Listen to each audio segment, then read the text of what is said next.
অবনীর চোখে কালো কাপড় বেঁধে কোলে উঠিয়ে নিয়ে তার ভার্সিটির সামনে থেকে তাকে তুলে নিয়ে আসলাম। এই এই, কে আপনি? আর আমায় কই নিয়ে যাচ্ছেন? প্লিজ ছেড়ে দিন আমায়। জানেমান, তোমায় ছাড়ার জন্য তো কোলে নেইনি, তোমায় আমার সাথে নিয়ে যাওয়ার জন্য কোলে উঠিয়েছি। প্লিজ আমায় ছেড়ে দিন, আমি আপনার সাথে কোথাও যাব না। তোমার যেতে হবে না, আমি তো আছি তোমায় নিয়ে যাওয়ার জন্য। তোমায় আমি নিয়ে যাচ্ছি, তুমি জাস্ট চুপ করে কোলে বসে থাকো। না না, আমি চুপ করে থাকবো না, আমি চিৎকার করে মানুষজন জড়ো করে ফেলবো। ওকে করো। এটা বলতেই চিৎকার চেঁচামেচি শুরু করে দিল। আশেপাশের মানুষজন সবাই আমার দিকে হা করে তাকিয়ে আছে, কিন্তু আমার বডিগার্ডগুলোকে দেখে কেউ আর কিছু বলার সাহস পাচ্ছে না।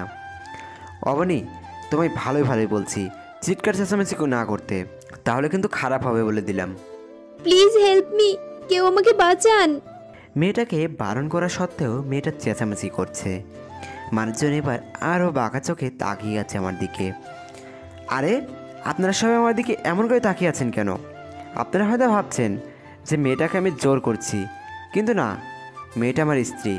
সে আমার উপরে অভিমান করেছে, তাই তার রাগ ভাঙানোর জন্য একটা সারপ্রাইজ আয়োজন করেছি, তাই তাকে নিয়ে যাচ্ছি। তখনই অবনী চেঁচিয়ে বলল, প্লিজ হেল্প মি, এই লোক আমার কেউ না, সে আমায় জোর করে নিয়ে যাচ্ছে। অবনীর কথা শুনে সবাই আমার দিকে চোখ পাকিয়ে তাকিয়ে আছে। না, মেয়েটাকে আটকাতে হবে, না হয় কেলেঙ্কারি হয়ে যাবে। তাই কিছু না করতে পেরে অবনীর ঠোঁটে চুমু বসিয়ে দিলাম। এবার অবনী ধস্তাধস্তি শুরু করে দিয়েছে। জোর করে তাকে নিয়ে গাড়িতে উঠে পড়লাম। ড্রাইভার গাড়ি ড্রাইভ করছে, আর আমি অবনীকে কোলে নিয়ে জড়িয়ে ধরে আছি। সে তো চেঁচিয়ে পুরো দুনিয়াদারি একত্রে করে ফেলছে গাড়ির ভিতরে। না, মেয়েটাকে এভাবে থামানো যাবে না, না হয় মানুষ বলবে মেয়েটাকে কিডন্যাপ করেছি। আবার সেই আগের পদ্ধতি অবলম্বন করলাম। অবনীকে নিজের বাহু ডোরে শক্ত করে জড়িয়ে ধরে ও ঠোঁট জোড়ায় নিজের ঠোঁট বসিয়ে দিলাম। এই চুমু খাওয়াতে একদম ঘরে এসে পৌঁছেছি, তবে আমার কোনো হদিশ নেই। আমি অবনীকে চুমু খাওয়ায় এতই মগ্ন হয়ে পড়েছিলাম যে বাসার সামনে এসে পড়লাম, তা ঠিকই পাইনি। তখন আমার বডিগার্ড বলল, স্যার, বাসার সামনে চলে এসেছি। ড্রাইভারের ডাকে হুঁশ ফিরল। ওকে, তুমি গাড়ি সাইড করো, আমি ওকে নিয়ে বাসায় ঢুকছি। অবনীকে নিয়ে বাসায় ঢুকে পড়লাম। অবনীর হাত পা ছোটাছুটি তো করা বন্ধই হচ্ছে না। আপনি আমায় কোথায় নিয়ে এসেছেন? প্লিজ আমায় ছেড়ে দিন না, আমি বাসায় যাব। তোমার হৌর বাড়িতে তোমায় নিয়ে এসেছি, আজ থেকে এটাই তোমার বাসা। এই বাড়িতে একবার প্রবেশ করেছে তো কোনোদিন আর যেতে পারবে না। আপনি এসব কি বলছেন? আর আমার হবু মানে? মানে, আমি তো তোমার হবু। গাড়িতে তোমার উপরে অধিকার কি এমনি খাটিয়েছি নাকি? না, আমি মানি না, আপনি আমার হবু হতে পারেন না। না মানলে আমার কিছুই করার নেই। তবে এটা মাথায় রেখো, তুমি আমার বউ, তুমি এই বাড়িতেই থাকবে। তুমি হাজার চাইলেও এখান থেকে পালাতে পারবে না। এবার আমি চললাম, আমার কাজ আছে। ও হ্যাঁ, তার আগে চোখের বাঁধনটা খুলে দেই। তারপর অবনীর চোখের বাঁধনটা খুলে দিলাম। তাকে কালো কাপড় বেঁধে এজন্য এনেছি যে যেন পথ দেখতে না পারে, কারণ সে যদি পথ চিনে যায় তাহলে সে পালিয়ে যেতে পারে। চোখ খুলে দেওয়ার পর সে অবাক দৃষ্টিতে আমার দিকে তাকিয়ে আছে। এ মেয়ে, কী দেখছো অমন করে? আপনার চোখ দুটো আমার খুব পরিচিত। ও, এবার তাহলে থাকো, আমি কাজ শেষ করে আসি। বেটা, তুই যা, খালি তুই গেলেই আমি পালিয়ে যাব। অবনীকে বাসায় রেখে চলে আসলাম। হঠাৎ সিকিউরিটি ফোন দিল। স্যার, ম্যাম জঙ্গলের ভিতরে কোথায় যেন হারিয়ে গিয়েছে। সে হারিয়ে যায়নি, পালিয়ে যাওয়ার চেষ্টা করেছে। তোমরা ওর খোঁজ করো, আশা করি পেয়ে যাবে, কারণ সে আমার বাড়ি থেকে মৃত্যুর আগ পর্যন্ত পালাতে পারবে না। তোমরা খোঁজ চালু করো, আমি আসছি। আর আজ সবকটা সিকিউরিটিকে মজা দেখাবো। সিকিউরিটির সাথে কথা বলে ফোন কেটে দিলাম। অন্যদিকে অবনী ভাবছে, হে আল্লাহ, আমি কোথায় ফেসে গেলাম? চারিদিকে জঙ্গল আর জঙ্গল, তার উপরে জঙ্গলের ভিতর থেকে কেমন যেন ভয়ঙ্কর পশু পাখির আওয়াজ আসছে। আল্লাহ, আমি হয়তো আর কোনোদিন বাবা মায়ের মুখ দেখতে পারবো না।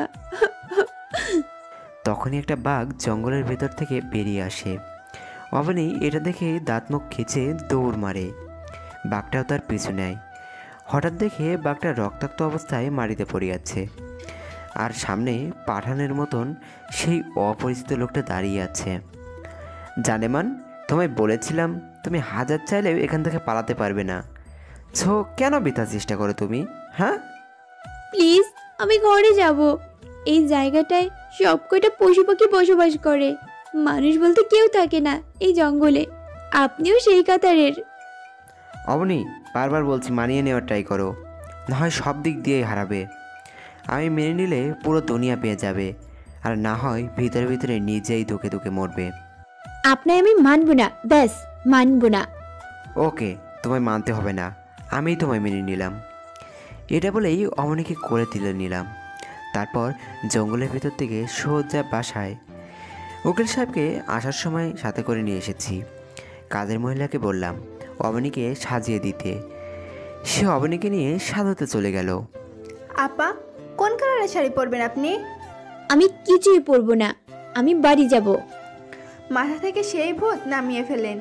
আপনি কখনো এই জায়গা থেকে যেতে পারবেন না। আর বড় কথা হলো, এখান থেকে যেয়ে কি করবেন? আকাশ স্যার তো অনেক ভালো একটা মানুষ, তিনার সাথেই থেকে যান।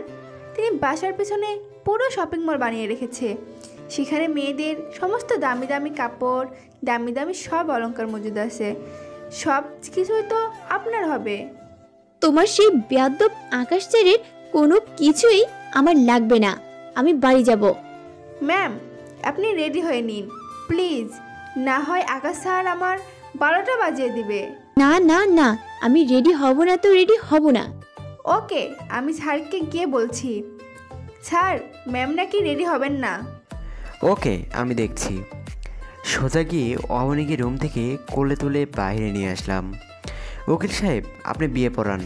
অবনী তো সেই রকমের চিৎকার চেঁচামেচি করছে, সে বিয়ে করবে না। শুধু কানে কানে একটা কথা বললাম, তারপর চুপচাপ সে আমায় বিয়ে করে নিল। বিয়ে পড়িয়ে কাজী সাহেব চলে গেল, আর আমি অবনীকে নিয়ে সেইভাবে রুমে ঢুকে পড়লাম। তারপর আলমারি থেকে শাড়ি বের করে নিজ হাতে তাকে শাড়ি পরিয়ে দিলাম। শাড়ি পরানোর সময় অবনীর কত জায়গায় যে আমি চুমু খেয়েছি তা ওপরওয়ালাই জানেন। অবনীর কানে সেই একটা কথা বলার পর থেকে সে একদম চুপচাপ হয়ে গেছে। আচ্ছা, আমি কি আর কখনো আমার মা বাবাকে দেখতে পাবো না? পাবে পাবে, সময় হলে সবাইকে দেখতে পাবে। এবার দেখি, চুপচাপ খাটে গিয়ে বসো। আমি দরজা খুলে ভিতরে আসলে তুমি আমার পায়ে ধরে সালাম করবে, নতুন বউয়ের মতো। অবনীকে খাটে রেখে বাইরে চলে গেলাম। খুব খুশি লাগছে মনের ভিতরে, আবার খুব কষ্টও হচ্ছে। চোখের সামনে ভেসে বেড়াচ্ছে সেদিনের কথাগুলো। সেদিন জনসম্মুখে মাকে অপমান করে পাথর মারা হয়েছিল, আর মা সেই কষ্ট সহ্য করতে না পেরে সেখানে দম ছেড়ে দেয়। এসব নিয়ে ভাবতে ভাবতেই নিজের অজান্তে কান্না করে দিলাম। তখনই কাজের মহিলা আপা আসলো, তারপর বলল, ভাইজান, আজ আপনার খুশির দিন। সেদিনের কথা মনে করে ভেঙে পড়লে চলবে না। যান, ভিতরে যান, ম্যাম অপেক্ষা করছে। চোখ মুছে বাসর ঘরে ঢুকলাম। ঢুকে ভেবেছি হয়তো মেয়েটা আমার পায়ে ধরে সালাম করবে, কিন্তু না, সেই অবাধ্য মানুষের মতো খাটের উপরেই বসে আছে। এটা দেখে চরম রাগ উঠে গেল। সোজা গিয়ে ঝাঁপিয়ে পড়লাম অবনীর উপর। মেয়েটা খুব চেঁচিয়েছিল, কিন্তু আমি মুখ চেপে ধরেছি। যা এবার দেখি কত চেঁচাবে। এজন্যই বলেছিলাম মেনে নিলে সব কিছু সহজ হয়ে যাবে। আর যদি সে আমায় সালাম করতে আসতো, তাকে সালাম করতে না দিয়ে বুকে তুলে নিতাম, তারপর সারা রাত বুকের মধ্যে জড়িয়ে ধরে রেখে গল্প শোনাতাম। হয়তো আবার মাঝে মাঝে কপালে আলতো করে কয়েকটা চুমু দিতাম। কিন্তু সে শুনল না, তাই তার উপরে হিংস্রতা দেখালাম। অবনীকে ছেড়ে দিয়ে খাট থেকে উঠে এসে বারান্দায় দাঁড়িয়ে আছি। তখন একটা নম্বর থেকে ফোন আসলো। স্যার, অবনীর বাবা তো পুরোই পাগল হয়ে গেছে। হ্যাঁ, সেটা তো হওয়ারই। তোমরা তার দিকে নজর রাখো, বাকিটা আমি দেখছি। কথা শেষ করে রুমে এসে দেখি অবনী সেভাবেই খাটের উপরে পড়ে আছে। শরীরের কাপড় চোপড় ঠিক নেই, তার উপরে ফুপিয়ে ফুপিয়ে কান্না করছে মেয়েটা। এটা দেখে খুব মায়া লেগে গেল। অবনীকে খাট থেকে তুলে নিয়ে ওয়াশরুমে চলে গেলাম। তারপর তাকে গোসল করিয়ে দিয়ে নতুন একটা শাড়ি পরিয়ে দিলাম। সে কিছুই বলছে না, বাকরুদ্ধ হয়ে আছে। তারপর তাকে কোলে করে নিয়ে ছাদে চলে গেলাম।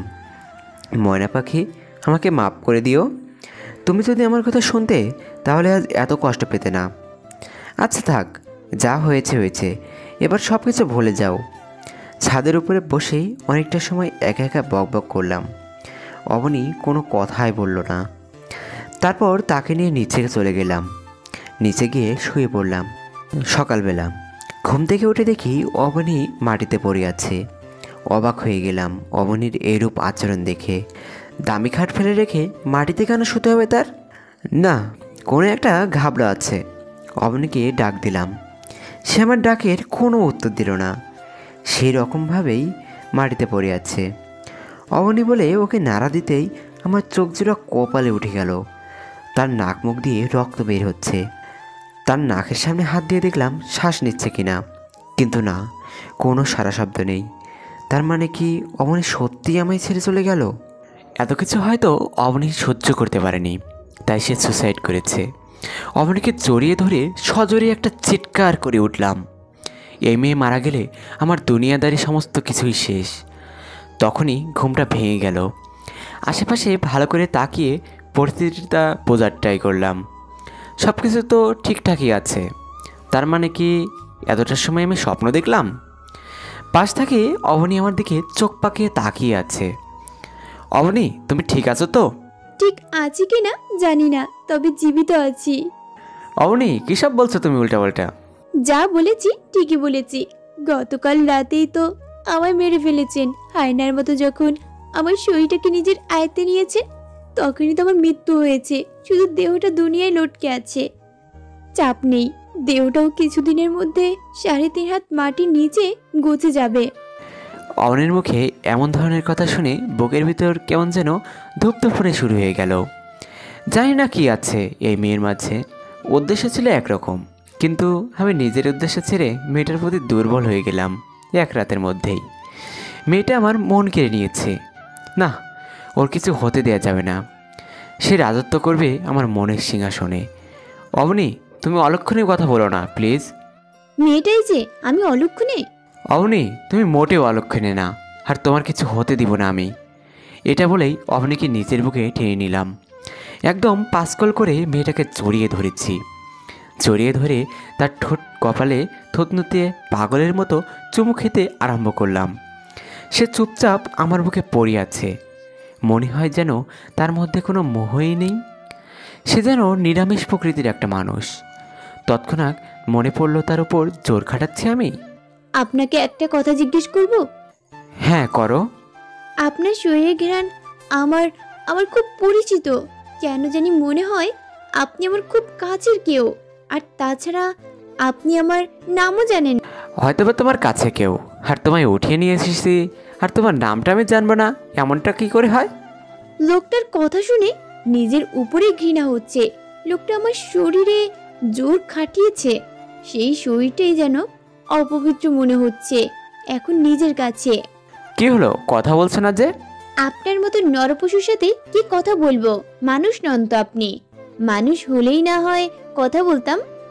হ্যাঁ, ঠিক বলেছ তুমি। আমি মানুষ না, আমি আস্ত একটা রক্তচোষা। তবে সব কিছুর পেছনে তোমার পরিবারেরও হাত আছে। তোমার বাবা আমায় মানুষ থেকে ভয়ঙ্কর হায়েনা বানিয়ে দিয়েছে। ফালতু কথা একদম বলবেন না। আমার বাবার নাম করা বিজনেসম্যান। আপনার মতো হায়নার সাথে আমার বাবার কোনো সম্পর্ক নেই। তিনি সৎ একজন ব্যবসায়ী। সৎ কি অসৎ তা সময় হলে জানতে পারবে। আর এখন এসব কথা ছাড়ো। চুপ করে রইলাম। এমন বাজে মানুষের সাথে মুখ লাগার ইচ্ছে আমারও নেই। হয়েছে, এবার ঘুমিয়ে পড়ো। আমি তোমায় জড়িয়ে ধরে আদর দিচ্ছি, দেখবে তোমার ঘুম চলে আসবে। কিছুই বললাম না আর, কারণ লোকটার জঘন্য আচরণকে তিনি আদর মনে করেন। এমন বিশ্রী চিন্তা ভাবনার মানুষের সাথে কি কথা বলার থাকে আর? চুপচাপ ঘুমিয়ে পড়লাম। সকালবেলা ঘুম থেকে উঠে দেখি অবনী বাচ্চাদের মতো করে ঘুমিয়ে আছে। ওর ঘুমন্ত চেহারাটা দেখে এতটা মায়া হচ্ছিল যে কি আর বলবো। আস্তে আস্তে ওর কানের সামনে মুখ নিয়ে গিয়ে ওকে ডাক দিলাম, অবনী উঠে পড়ো, সকাল হয়ে গেছে।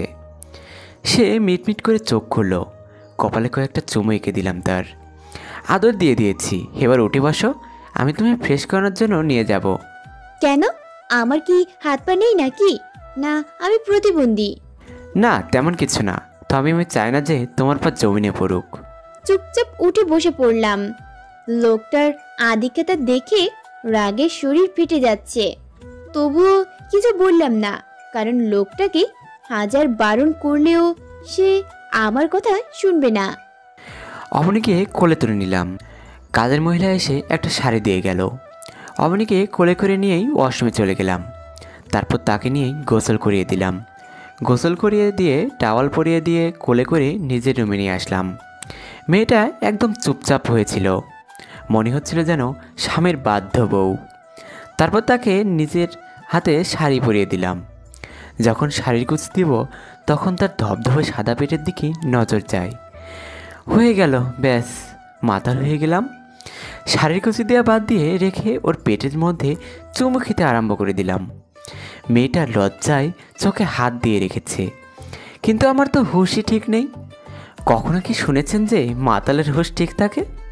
আমারও তেমন ছিল না। আধা ঘন্টা তাকে চুমু খাওয়ায় কাটিয়ে দিলাম। আমার যেন মনই ভরছে না। নাভিতেও আলতো করে কয়েকটা চুমু খেয়েছি। একদম পুরোপুরি হারিয়ে গেলাম নেশার রাজ্যে। তখনই অবনীর কথায় হুঁশ ফিরে আসে। জোর করে যখন তুলেই এনেছেন, তাহলে যেতে তো আর দিবেন না, আপনার কাছেই তো রেখে দিবেন আমায়।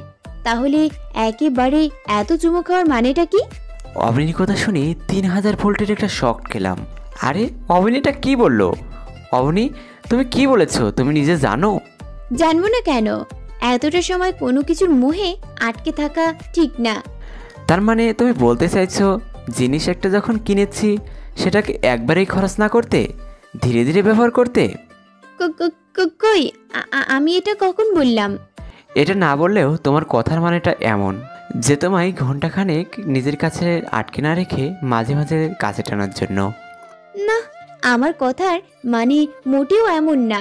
আপনার বিকৃত মস্তিষ্ক অন্যভাবে কথাটাকে ধারণ করেছে আমার। মস্তিষ্কটা বিকৃত হলেও কথা ধারণ করার শক্তিটা আমার আছে। থাক, আমার যা বোঝার সেটা আমি বুঝে নিয়েছি, এখন রাখো এসব কথা। অবনী চুপ হয়ে গেল। আমি অবনীর শাড়ির কুচি ঠিক করে দিলাম, আবার কোলে তুলে নিলাম। আবার কেন কোলে নিলেন আমায়? নাস্তা খাওয়ানোর জন্য। কাজের মহিলা আপা নিচে নাস্তা লাগিয়েছে, তাই কোলে নিয়েছি। আমি তো নিজেই হেঁটে যেতে পারবো। সেটার আর দরকার নেই, নিজে নিজে যেতে গিয়ে সিঁড়ি থেকে পড়ে গেলে ক্ষতটা আমারই হবে। খাটাস লোকটার কথা শুনে নিজের অজান্তেই হেসে দিলাম। লোকটার এমন ধারা আচরণ দেখে মনে হলো সে যদি আমায় এভাবে জোর করে তুলে না এনে সবার সম্মতিতে নিয়ে আমায় বিয়ে করে নিজের বউ বানাতো, তাহলে হয়তো দুনিয়ায় মধ্যে সবচেয়ে রোমান্টিক বরটা আমার হতো। অবনীকে কোলে করে নিচে নিয়ে এলাম। তারপর তাকে নিজের হাতে খাইয়ে দিলাম। তাকে খাইয়ে দিয়ে নিজেও খেয়ে নিলাম খাওয়া দাওয়ার প্লাস শেষ করে। অবনী, বাসায় যদি তোমার বোরিং লাগে তাহলে তুমি আমার সাথে অফিসে যেতে পারো, আর না হয় যদি বলো জঙ্গলে সফর করবে তাহলে সেটাও করতে পারো। অফিসে নিয়ে চলেন আপনার সাথে। যাক, এই একটা সুযোগ পালিয়ে যাওয়ার। অফিস থেকে বের হয়ে সোজা বাসায় চলে যাব। ওকে ঠিক আছে, আমি রেডি হয়ে আসছি, তুমি এখানে বসো। আমি জানি অবনী অফিসে যাওয়ার অপশন কেন বেছে নিয়েছে। সে হয়তো ভেতরে ভেতরে কোনো প্ল্যান সাজিয়েছে, তবে সে এটা জানে না যে আমি আকাশ মাহমুদ কোনো কাঁচা কাজ করি না। সে হাজার চালাকি করেও আমার সাথে পেরে উঠতে পারবে না। রেডি হয়ে এসে অবনীকে সাথে করে নিয়ে অফিসের উদ্দেশ্যে রওনা হলাম। বেশ কিছুক্ষণ পর অফিসে পৌঁছে গেলাম।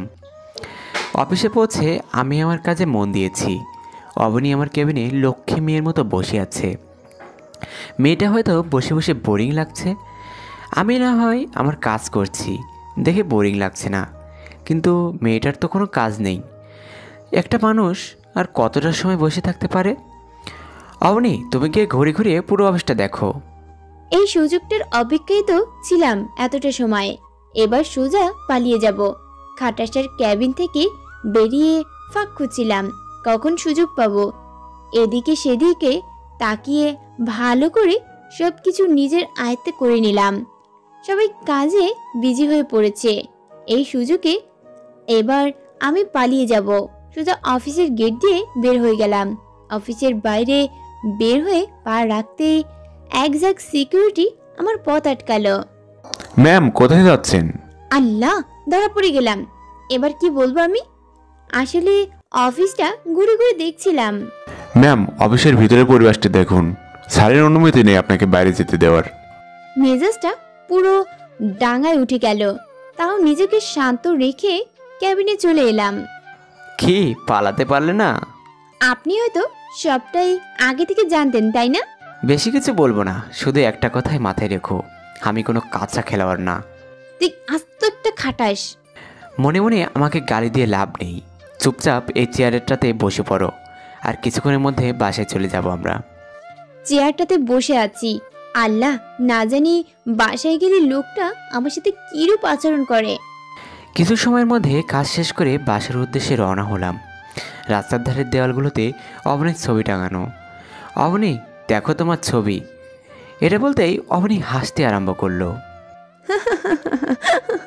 তোর নজরে কি শুধু পোস্টার পড়েছে? ভালো করে সামনে তাকিয়ে দেখ। অবনীর কথা মতো সামনে তাকিয়ে দেখি রোডের মাঝখানে সেনাবাহিনী, পুলিশ, সাথে অবনীর বাবা মিলে সবকটা গাড়ি তল্লাশি চালাচ্ছে। এটা দেখে মাথা পুরোপুরি কাজ করা বন্ধ করে দিয়েছে। অবনী, চুপচাপ থাকো, একদম এক ফোঁটা আওয়াজ করবে না, এদিকে আমি সামলে নিব। এই শয়তানের বাচ্চা, তুই আর কতটা সামলাবি? সবকিছুই তো আমি বিগড়ে দিয়েছি। এবার আমাকে তোর কাছে জিম্মি করে রাখবি কি করে? দেখ, সামনে আমার বাবা আরো প্রশাসনিক কর্মকর্তারা, তিনারা তো এবার আমাকে ঠিকই উদ্ধার করে নেবেন। অবনী, তোমায় আগেই বলেছি আমি আকাশ মাহমুদ, কোনো কাঁচা খেলোয়াড় না। কোমরে হাত দিয়ে পিস্তলটা বের করতে যাব, কিন্তু হাত দিয়ে দেখি কোমরে পিস্তল নেই। তখনই অবনী আমার পেটের মধ্যে পিস্তল দিয়ে চেপে ধরল। এবার তোর আর রক্ষা নেই। অবনী, পিস্তলটা আমায় দিয়ে দাও, উল্টো পাল্টা চাপ লেগে গেলে কোনো অঘটন ঘটে যাবে। তুই হয়তো ভুলে গেছিস আমি কার মেয়ে। আমার বাবা আমাদের এসব চালানো শিখিয়েছে। টেনশন করিস না তুই, একদম অঘটন ঘটবে না। গুলিটা সোজা তোর কিডনির মধ্যেই মারবো। সো বেশি তেড়িবেড়ি করিস না।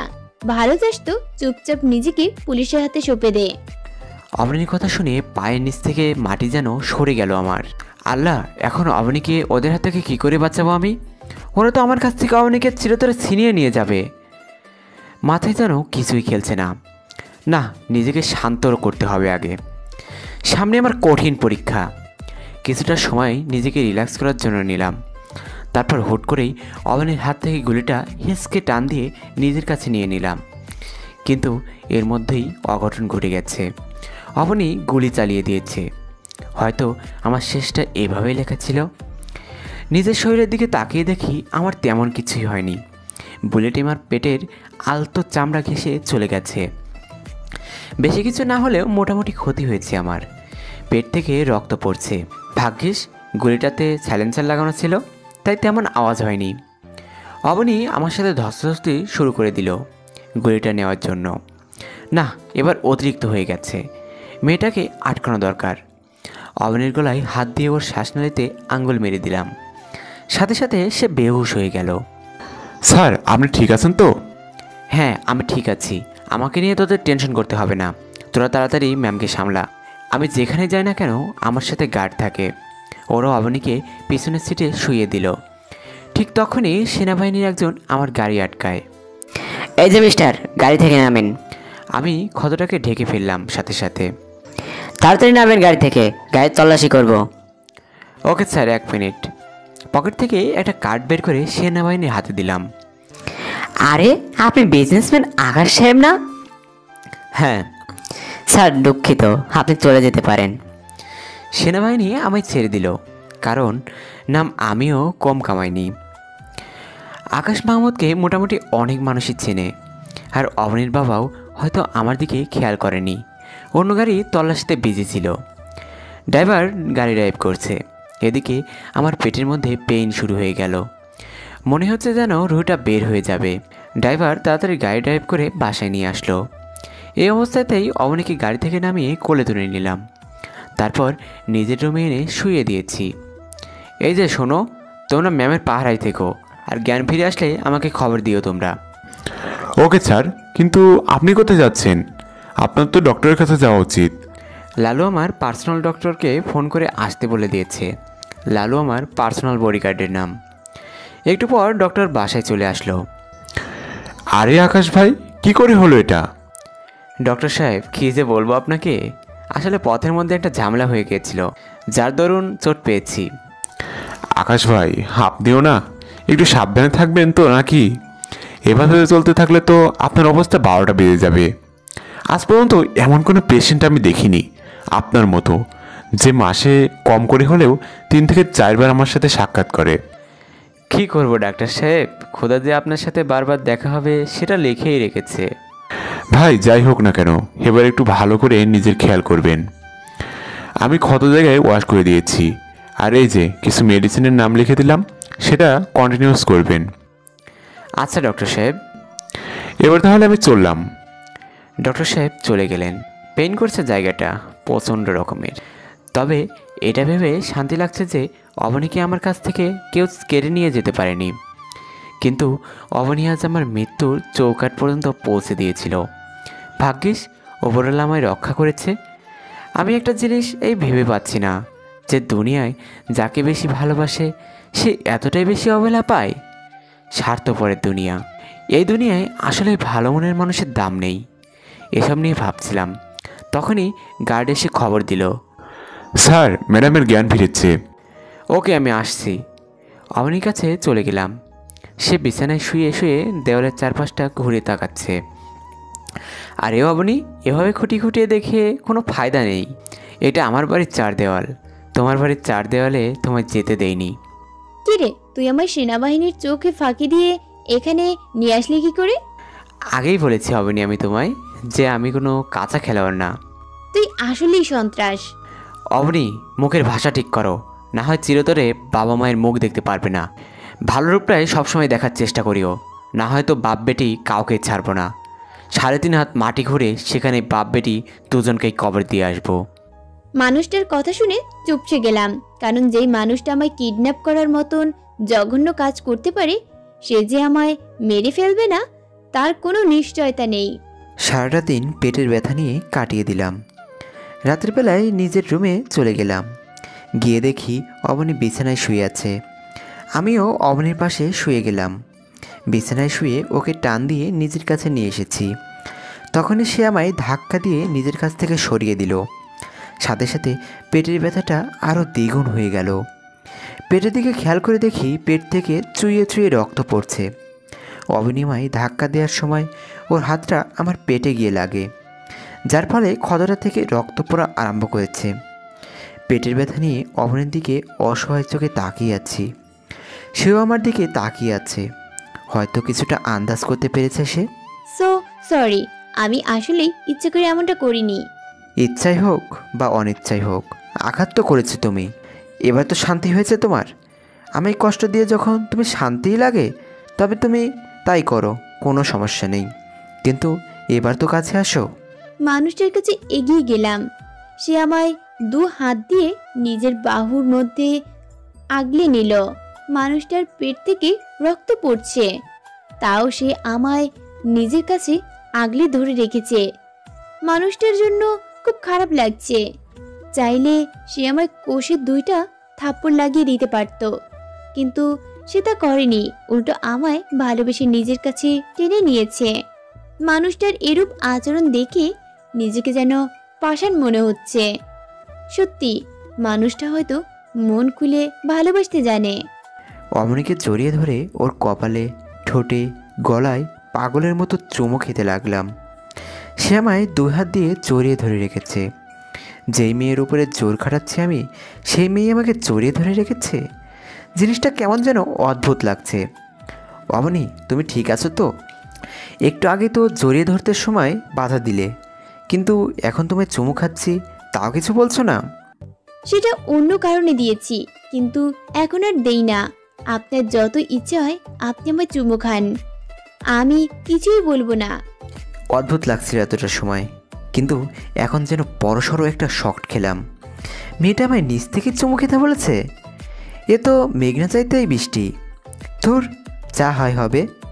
মেয়েটা নিজেই আজ সুযোগ দিয়েছে, আজ তো মন ভরে ওকে আদর করব। পাগলের মতো চুমু খেতে আরম্ভ করলাম অবনীকে। আমি চুমু খাচ্ছি আর সে বারবার শিউরে উঠছে। অনেক রাত অবধি তাকে চুমু খেয়েছি। একটা সময় চুমু খাওয়া বাদ দিয়ে ঘুমিয়ে পড়লাম। মানুষটা আসলেই অদ্ভুত প্রকৃতির, তবে তাকে আমার মাপা শেষ। যতই হায়না হোক না কেন, সে তার মনে ভালোবাসা নামক ভয়ঙ্কর গাছ গজিয়ে আছে। এই তো একটু আগেই কেমন অদ্ভুত ধরনের পাগলামো করছিল, কিন্তু এখন সব বাদ দিয়ে আমায় জড়িয়ে ধরে ঘুমিয়ে পড়েছে। মানুষটার নিঃশ্বাসগুলো সোজা আমার বুকের ওপরের মধ্যে এসে পড়ছিল।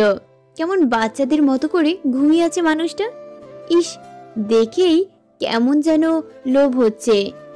ইচ্ছে করছে মানুষটাকে কপালে একটা চুমু এঁকে দিতে। ইচ্ছে করছে মানুষটার লম্বা লম্বা চুলগুলো হাত দিয়ে আউলে দেই। কেমন যেন এক ধরনের একটা নেশা কাজ করছে। মানুষটাকে নিয়ে ভাবতে ভাবতে গভীর রাত হয়ে গেল। হঠাৎই মনে পড়লো মানুষটার পেট থেকে রক্ত পড়ছিল। আল্লাহ, এতটা মন ভোলা কি করে হলাম আমি? তাড়াতাড়ি করে মানুষটার পেট থেকে কাপড় সরিয়ে ফেললাম। এখনো রক্ত চুয়ে চুয়ে পড়ছে। শাড়ির আঁচল দিয়ে মানুষটা সেই ক্ষতটাতে আলতো করে চেপে ধরে রেখেছি। কিছুক্ষণ পর রক্ত পড়া বন্ধ হয়ে গেল। কেমন যেন টেনশন মুক্ত লাগছে নিজেকে। কিন্তু কি কারণে মানুষটার জন্য এতটা টেনশন করছি আমি, তার উত্তর আমার কাছে জানা নেই। আপাতত জানতেও চাই না, কারণ বেশি ঘাটাঘাটি করলে এই ভালো লাগার মুহূর্তটাকে কোনো এক কালে মেঘ এসে ঢেকে দিয়ে যাবে। তাই আর বেশি কিছু না ভেবে মানুষটাকে জড়িয়ে ধরে ঘুমিয়ে পড়লাম। হঠাৎই কারোর শরীরের স্পর্শ লেগে ঘুমটা ভেঙে গেল। চোখ মেলে তাকানোর চেষ্টা করলাম, কিন্তু চোখ মেলতে পারছি না। চোখ জোড়া আগুনের মতো গরম হয়ে আছে, মাথাটাও প্রচণ্ড ধরেছে। আমি শিওর আমার জ্বর আসতে চলেছে। চুপচাপ সেভাবেই ঘুমিয়ে পড়লাম। হঠাৎ মুখের মধ্যে পানি ছিটা পড়ায় ঘুমটা ভেঙে গেল। চোখ মেলে তাকিয়ে দেখি অবনী আমার মাথায় জলপট্টি দিচ্ছে। বুঝতে বাকি রইল না যে আমার জ্বর এসেছে, কিন্তু অবনীর এরূপ আচরণ দেখে খুবই অবাক হলাম। অবনী, তুমি ঘুমাওনি? আপনার শরীরে কি ভয়ঙ্কর রকমের জ্বর? আপনাকে এভাবে ফেলে রেখে আমি ঘুমাবো, সেটা ভাবলেন কি করে? অবনীর কথা শুনে শরীরটা কাঁপা দিয়ে উঠল। এটাই কি অবনী, যাকে আমি জোরকে তুলে নিয়ে এসেছিলাম? এই যে কিছু বলছেন না যে? আরে পাগলি, এত টেনশন করছে কেন? জানি না কেন এত টেনশন করছি, তবে আমার খুব টেনশন হচ্ছে। আরে পাগলি মেয়ে, টেনশন করিও না, আর আমার কাছে আসো। আমি জানি আমার জ্বর কী করলে সেরে যাবে। কি করলে সারবে বলেন? তোমার ঠোঁটের উষ্ণ ছোঁয়া পেলে আমার জ্বর সেরে যাবে। কি সব বলছেন আবুল তাবুল? আমি সত্যি বলছি অবনী, তুমি আমায় একবার তোমার ঠোঁটের উষ্ণ ছোঁয়া দিয়েই দেখো। সত্যি উষ্ণ ছোঁয়া দিলে জ্বর কমবে তো? হ্যাঁ, সত্যিই কমে যাবে। আচ্ছা, আমি দিচ্ছি। মানুষটা আমার কাছে কি আবদার করেছে তা আমার নিজের খেয়ালও নেই, তবে তৎক্ষণাৎ মাথায় এটাই কাজ করছিল যে মানুষটার সুস্থতা খুব প্রয়োজন।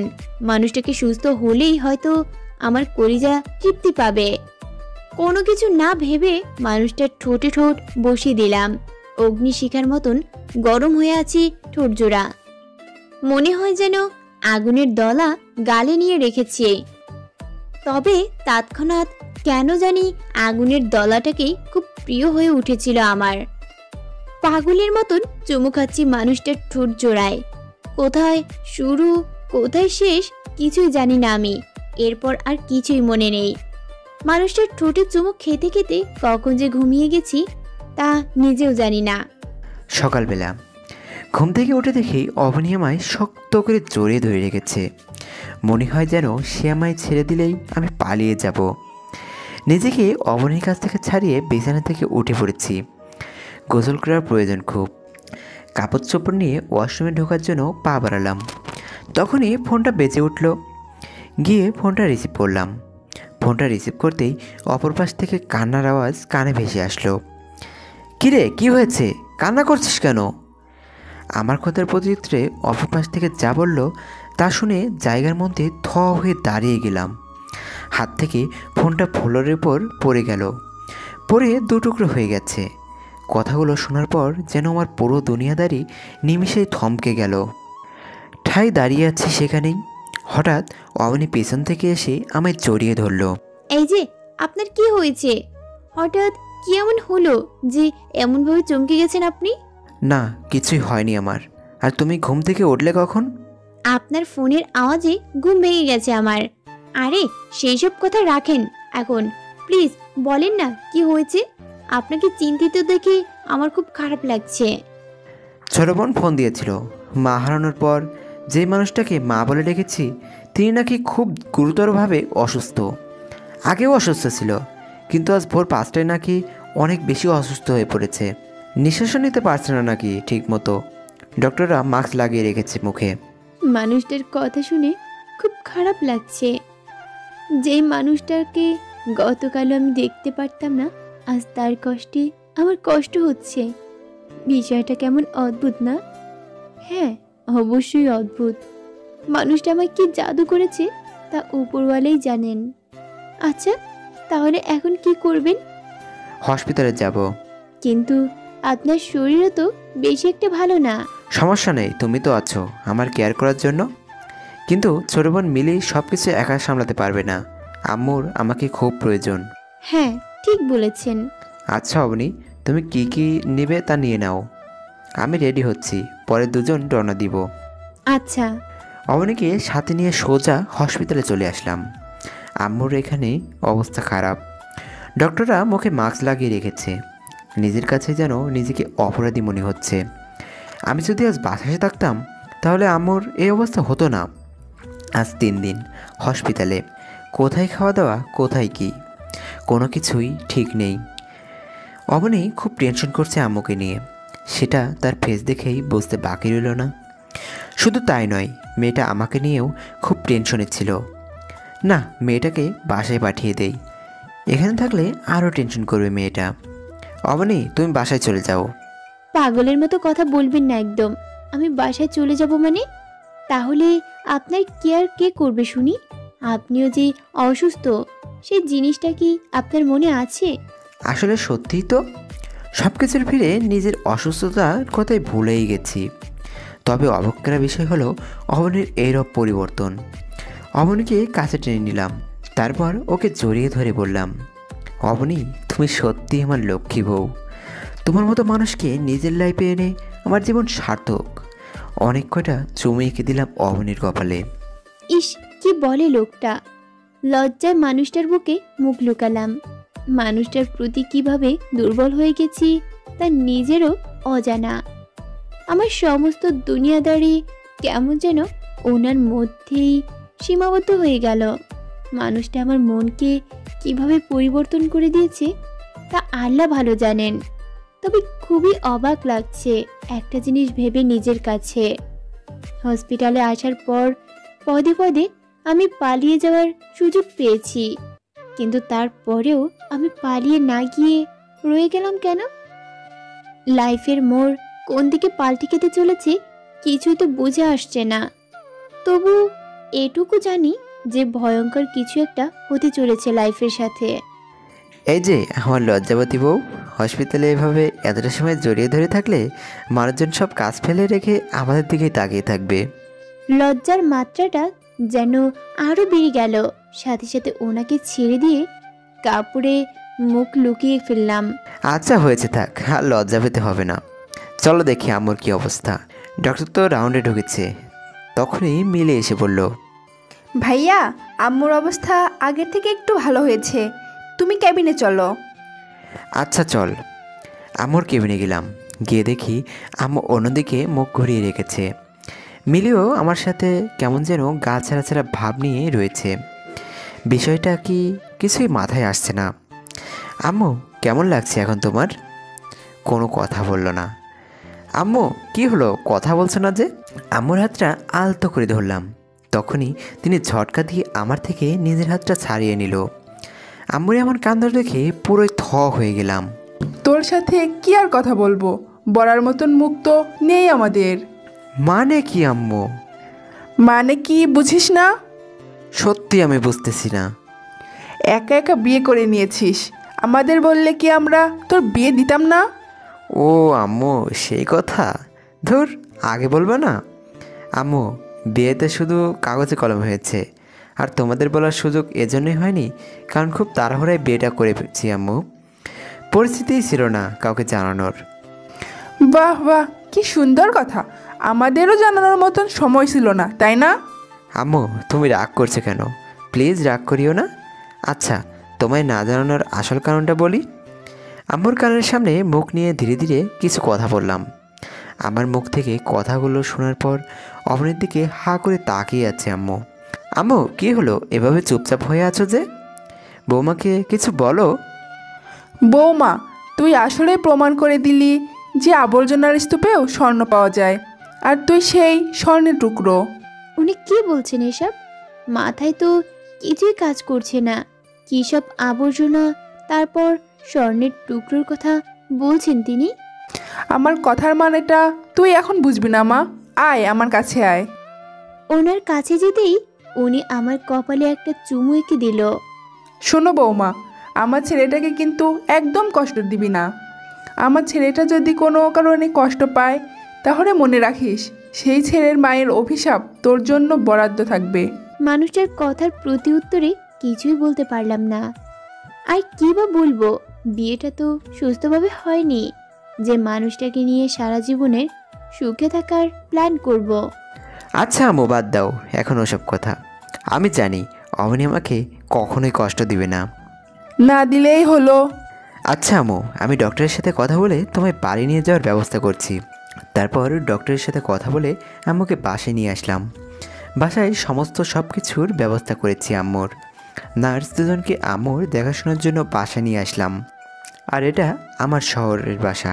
অবনীকে নিয়ে যেই বাড়িতে গিয়েছিলাম সেটা আমার ফার্ম হাউস, তবে শহরেই থাকি আমি সব সময়। বাসায় এসে আম্মুকে ওনার রুমে নিয়ে আসলাম। তবে একটা জিনিস ভালো করে লক্ষ্য করলাম যে মিলি এখনও গাছড়া ভাব দেখাচ্ছে। মিলি, তুই কি আমার উপর রেগে আছিস? ভাইয়া, তোর বিয়ে নিয়ে কতটা স্বপ্ন ছিল আমার, কিন্তু সবটাই মাটি, তাই একটু মন খারাপ লাগছে। আরে বোন আমার, মন খারাপ করিস না। তোর স্বপ্ন ছিল আমার বিয়ে নিয়ে, আমি তার থেকেও বড় করে বিয়ের ফাংশন করব আমার। শুধু একটুখানি সময় দে আমাকে। সত্যি তো? সত্যি। ওকে, তাহলে এখন আর মন খারাপ করে থাকলাম না। পাগলি বোন আমার। আচ্ছা, তোরা তোর ভাবিকে নিয়ে থাক, আমি একটু অফিসে যাব, জরুরি মিটিং আছে। আমার দিকে খেয়াল রাখিস। আচ্ছা। হাত মুখ ধুয়ে অফিসে যেতে ধরলাম, তখনই পেছন থেকে অবনী এসে শার্ট খামচে ধরলো। তারপর বলল, এই যে আমারই কি কোথায় যাচ্ছেন? অফিসে যাব, জরুরি একটা মিটিং আছে। আমাকেও নিয়ে যান আপনার সাথে। আমার আপনাকে ছাড়া একা একা থাকতে ভালো লাগবে না। আরে আমার দুষ্টু বউটা রে, আমি জরুরি মিটিংয়ে যাব, যেখানে গিয়ে তোমায় একা একা বসে থাকতে হবে। সো সেখানে গিয়ে বরং আরও বোরিং হবে তুমি। আজ যেও না অফিসে, আমাদের সাথেই থাকো, অন্য একদিন নিয়ে যাব। আচ্ছা। অবনী কপালে একটা চুমু দিয়ে অফিসের জন্য রওনা হয়ে গেলাম। ড্রাইভার গাড়ি ড্রাইভ করছে, এই তো পথেই রয়েছি। তখনই অবনীর কথা মনে পড়ে। মেয়েটা কেমন পরিবর্তন হয়ে গেল। যে মেয়ে আমায় সহ্য করতে পারতো না, সে আজ এসে আমার শার্ট খামচে ধরে। দুনিয়ায় সব রোমান্টিক কাজ কারবার করে। এই পরিবর্তনটা কি সত্যি তার মনের পরিবর্তন, না এটা তার কোনো পাতানো ফাঁদ? যেই ফাঁদ আমি নিজেই পেতেছি, সেই ফাঁদে নিজেই ফাঁসতে চললাম না তো আবার? এসব নিয়ে ভাবতে ভাবতে অফিসে চলে এসেছি। গাড়ি থেকে নেমে অফিসে ঢুকে পড়লাম। কেবিনে বসে নিজেকে একটু রিল্যাক্স করছি। তখনই ম্যানেজার কেবিনে আসে। স্যার, ফাইল রেডি করে রেখেছি, আপনি একটু চেক করে নিলে ভালো হতো। আচ্ছা, আমি দেখছি। ফাইল চেক করে নিলাম, সব ওকে আছে কিনা তা দেখার জন্য। সব কিছু ওকে আছে। তারপর মিটিংয়ের জন্য চলে গেলাম। মিটিং করছিলাম, তখনই হঠাৎ মিলি ফোন দেয়। একপাশে চলে আসলাম কথা বলার জন্য। ভাইয়া, অনেক কয়টা ছেলে ফেলে বাড়িতে এসে ভাবিকে জোর জবরদস্তি করে তুলে নিয়ে গেছে। কি? হ্যাঁ ভাইয়া, তুই তাড়াতাড়ি বাড়িতে আয়। আমি এক্ষুনি আসছি। মিলি কথা শুনে আমার দুনিয়াদারি যেন ঘুরতে আরম্ভ করলো। তাড়াতাড়ি করে গার্ডকে ফোন করলাম। দু একবার রিং পড়তেই ফোন রিসিভ করলো। কিরে, তোরা আমায় খবর কেন দিলি না যে অবনীর বাবা আমার ঠিকানা জেনে গেছে, আর সে আজ আমার বাসায় লোক পাঠিয়ে অবনীকে তুলে নিয়ে যাওয়ার প্ল্যান করেছে? স্যার কি বলছেন আপনি এসব? এমন তো কোনো প্ল্যানই করেনি ম্যামের বাবা। আর কোন লোক পাঠাবে? এখানে তো কোনো লোক পাঠানো হয়নি। এমন কিছু হলে তো ম্যামকে নিয়ে বাড়িতে আনা হতো। কই, ম্যামকে তো বাড়িতে আনা হয়নি। গার্ডের কথা শুনে কলেজেরটা সোজা মোচড় দিয়ে উঠল। হায় আল্লাহ, অবনীর বাবা যদি এরূপ না করে তাহলে কোন তৃতীয় ব্যক্তি এই কাজটা করলো? রাগে শরীর ফেটে যাচ্ছে। খোদার কসম, তুই যেই হবি না কেন, একবার যদি জানতে পারি যে আমার অবনীর সাথে এরূপ আচরণ কে করেছে, সোজা কুপিয়ে টুকরো টুকরো করে ফেলবো। মিটিং বাদ দিয়ে রেখে সোজা ঘরে চলে গেলাম। গিয়ে দেখি মিলি আম্মু দুজনেই হতাশাগ্রস্ত হয়ে খাটের উপর বসে আছে। মিলি, কি করে হলো এমনটা? ভাইয়া, আমরা বুঝতেছি না, হঠাৎই কয়েকজন লোক বাড়িতে ঢুকে পড়ে। তারপর তারা জোর করে ভাবিকে তুলে নিয়ে যায়। দারোয়ান আটকানোর চেষ্টা করেছে, তারা তাকেও আহত করেছে। বাকি কাল তো সব তোর সাথে চলে গিয়েছিল। ওকে, তোরা টেনশন করিস না, আমি দেখছি কি করা যায়। সে যেই হোক, তোর ভাই কেমন সেটা তো তুই ভালো করে জানিস। পাতাল থেকে হলেও তাদের খুঁজে আমি বের করব। এটা বলে ঘর থেকে বের হয়ে গেলাম। স্যার, ম্যামকে কোথায় গিয়ে খুঁজবো আমরা? সেটা তো আমিও বুঝতেছি না, তবে খোঁজা তো অফ করা যাবে না। দেখি, ছেলেদের বলে দিয়েছি যাতে তারা খোঁজ করে। আশা করি খোঁজ পেয়ে যাবে। সারাদিন অবনী খোঁজ করলাম, কিন্তু কোনোভাবেই অবনী খোঁজ পেলাম না। রাত 1টার সময় বাড়ি ফিরেছি। এমন কোনো অলিগলি নাই যে অবনীকে খোঁজ করি নাই, কিন্তু অবনীর খোঁজ পাইনি। মাথা তো পুরো জ্যাম হয়ে আছে। আল্লাহ, তুমি আবার অবনীকে রক্ষা করো। ওর যদি কিছু হয়ে যায় তাহলে আমি নিজেকে ঠিক রাখতে পারবো না। মেয়েটাই যে আমার পুরো দুনিয়াদারি দখল করে নিয়েছে। ছোট বোন মিলে এসে জিজ্ঞেস করলো, ভাইয়া, ভাবির খোঁজ পেয়েছিস কোনো? মুখ মলিন করে রেখেছি। সে আমার মুখের ভাবভঙ্গিমা দেখে বুঝে নিল। ভাইয়া, তুই টেনশন করিস না, দেখবি ভাবির খোঁজ ঠিক পেয়ে যাবি। আর যে এই রূপটা করেছে তাকে তুই একদম ছাড়বি না। মিলি, তাকে দুনিয়াতেই রাখবো না আমি। কার ওয়াইফের সাথে এ রূপটা করেছে তারা হয়তো জানে না। মায়ের দুধ মুখে দিয়ে বের করব তাদের আমি। মিলি চলে গেল। আমি বিছানায় গা এলিয়ে দিয়ে শুয়ে আছি। খাওয়া দাওয়া যেন একদম মুখে ওঠেনি সারাদিন। অবনীর চিন্তায় আরও পাগল হয়ে যাচ্ছি। অবনী কীভাবে আছে, কোন হালেতে আছে? তারা যদি আমার কলিজাটার কোনো ক্ষতি করে দেয়। ভিতরটা কেমন শুকিয়ে গেছে আমার। খুব কষ্ট হচ্ছে অবনীর জন্য। নিজেকে আর ধরে রাখতে পারলাম না, ফুপিয়ে কান্না করে দিলাম। যতই হোক, ভালোবাসার মানুষকে নিয়ে কেউ রিস্ক নেবে না। কান্না করতে করতে কখন যে ঘুমিয়ে গেছি তা নিজেও বলতে পারবো না। সকালবেলায় মিলি এসে ডাক দিল। কিরে ভাইয়া, ঘুম থেকে উঠবি না? অনেকটা বেলা হয়ে গেল তো। মিলির গলার আওয়াজ শুনে লাফ দিয়ে ঘুম থেকে উঠে পড়লাম। এক মুহূর্তের জন্য মনে হচ্ছিল রাতে আমি সবটাই স্বপ্ন দেখেছি। মিলি, অবনী কোথায়? ভাইয়া, ভাবির তো কোনো খোঁজ মেলেনি। আর তাছাড়া কাল তোরাও তো কোনো খোঁজ পেলি না। মিলির কথা শুনে আবার চোখ জোড়া ভিজে গেল। ফ্রেশ হয়ে ঘর থেকে বের হয়ে গেলাম। কাল থেকে এখন পর্যন্ত কিছুই খাইনি আমি। হঠাৎই গার্ড ফোন দিল। স্যার, ম্যামের খোঁজ পেয়েছেন? না। কিন্তু স্যার, ম্যামের বাবাও তো এরূপ কোনো কাজ করেনি। হয়তো এখানে কোনো তৃতীয় ব্যক্তি আছে। হ্যাঁ, সেটা আমারও মনে হচ্ছে। তবে স্যার, টেনশন করবেন না, ম্যামের খোঁজ ঠিকই পেয়ে যাবেন। তবে আপনাকে একটা ইনফরমেশন দিতে পারি, জানি না সেটা কোনো কাজে আসবে কি না। তাও বলি, রাজ নামের এক ছেলে ম্যামের পিছনে অনেক দিন ধরে ঘুরঘুর করছিল। ম্যামের বাবার কাছেও বিয়ের প্রস্তাব পাঠিয়েছে, কিন্তু তিনি না করে দেন। সেই ছেলে কিছু করেনি তো? জানি না, তবে হয়তোবা সেই করেছে এই কাজ। আচ্ছা, তার কোনো ইনফরমেশন আছে কি? হ্যাঁ স্যার, তার ঠিকানা আমি জানি, আপনাকে সেটা মেইল করে দিচ্ছি। আচ্ছা। একটু পর গার্ড ঠিকানা মেইল করে দিল। আমি আমার লোকজন নিয়ে সোজা সেখানে চলে গেলাম, কিন্তু সেখানে গিয়ে কাউকেও পেলাম না। দরজায় তালা লাগিয়ে রেখেছে। মনটা পুরো খারাপ হয়ে গেল। শেষ একটা আশ্বাস পেয়েছিলাম, সেটাও এসে হতাশ হলাম। বাড়ি ফিরে চলে আসলাম হতাশা নিয়ে। হঠাৎই একটা অপরিচিত নম্বর থেকে ফোন আসলো। ফোনটা রিসিভ করতেই, দেখ আকাশ, তোর সাথে আমার কোনো কিছুই নেই। অবনীকে আমার অনেক আগ থেকে ভালো লাগতো, কিন্তু তুই হুট করে তাকে বিয়ে করে বসলি। তাই তাকে জোর করে এভাবে তুলে আনতে হলো। অবনীর নাম শুনেই ভিতরটা মোচড় দিয়ে উঠল। কে তুই, আর আমার অবনী কোথায়? আমি যেই হই না কেন, তা দিয়ে তোর কাজ নেই। আর অবনী আমার কাছে ভালোই আছে।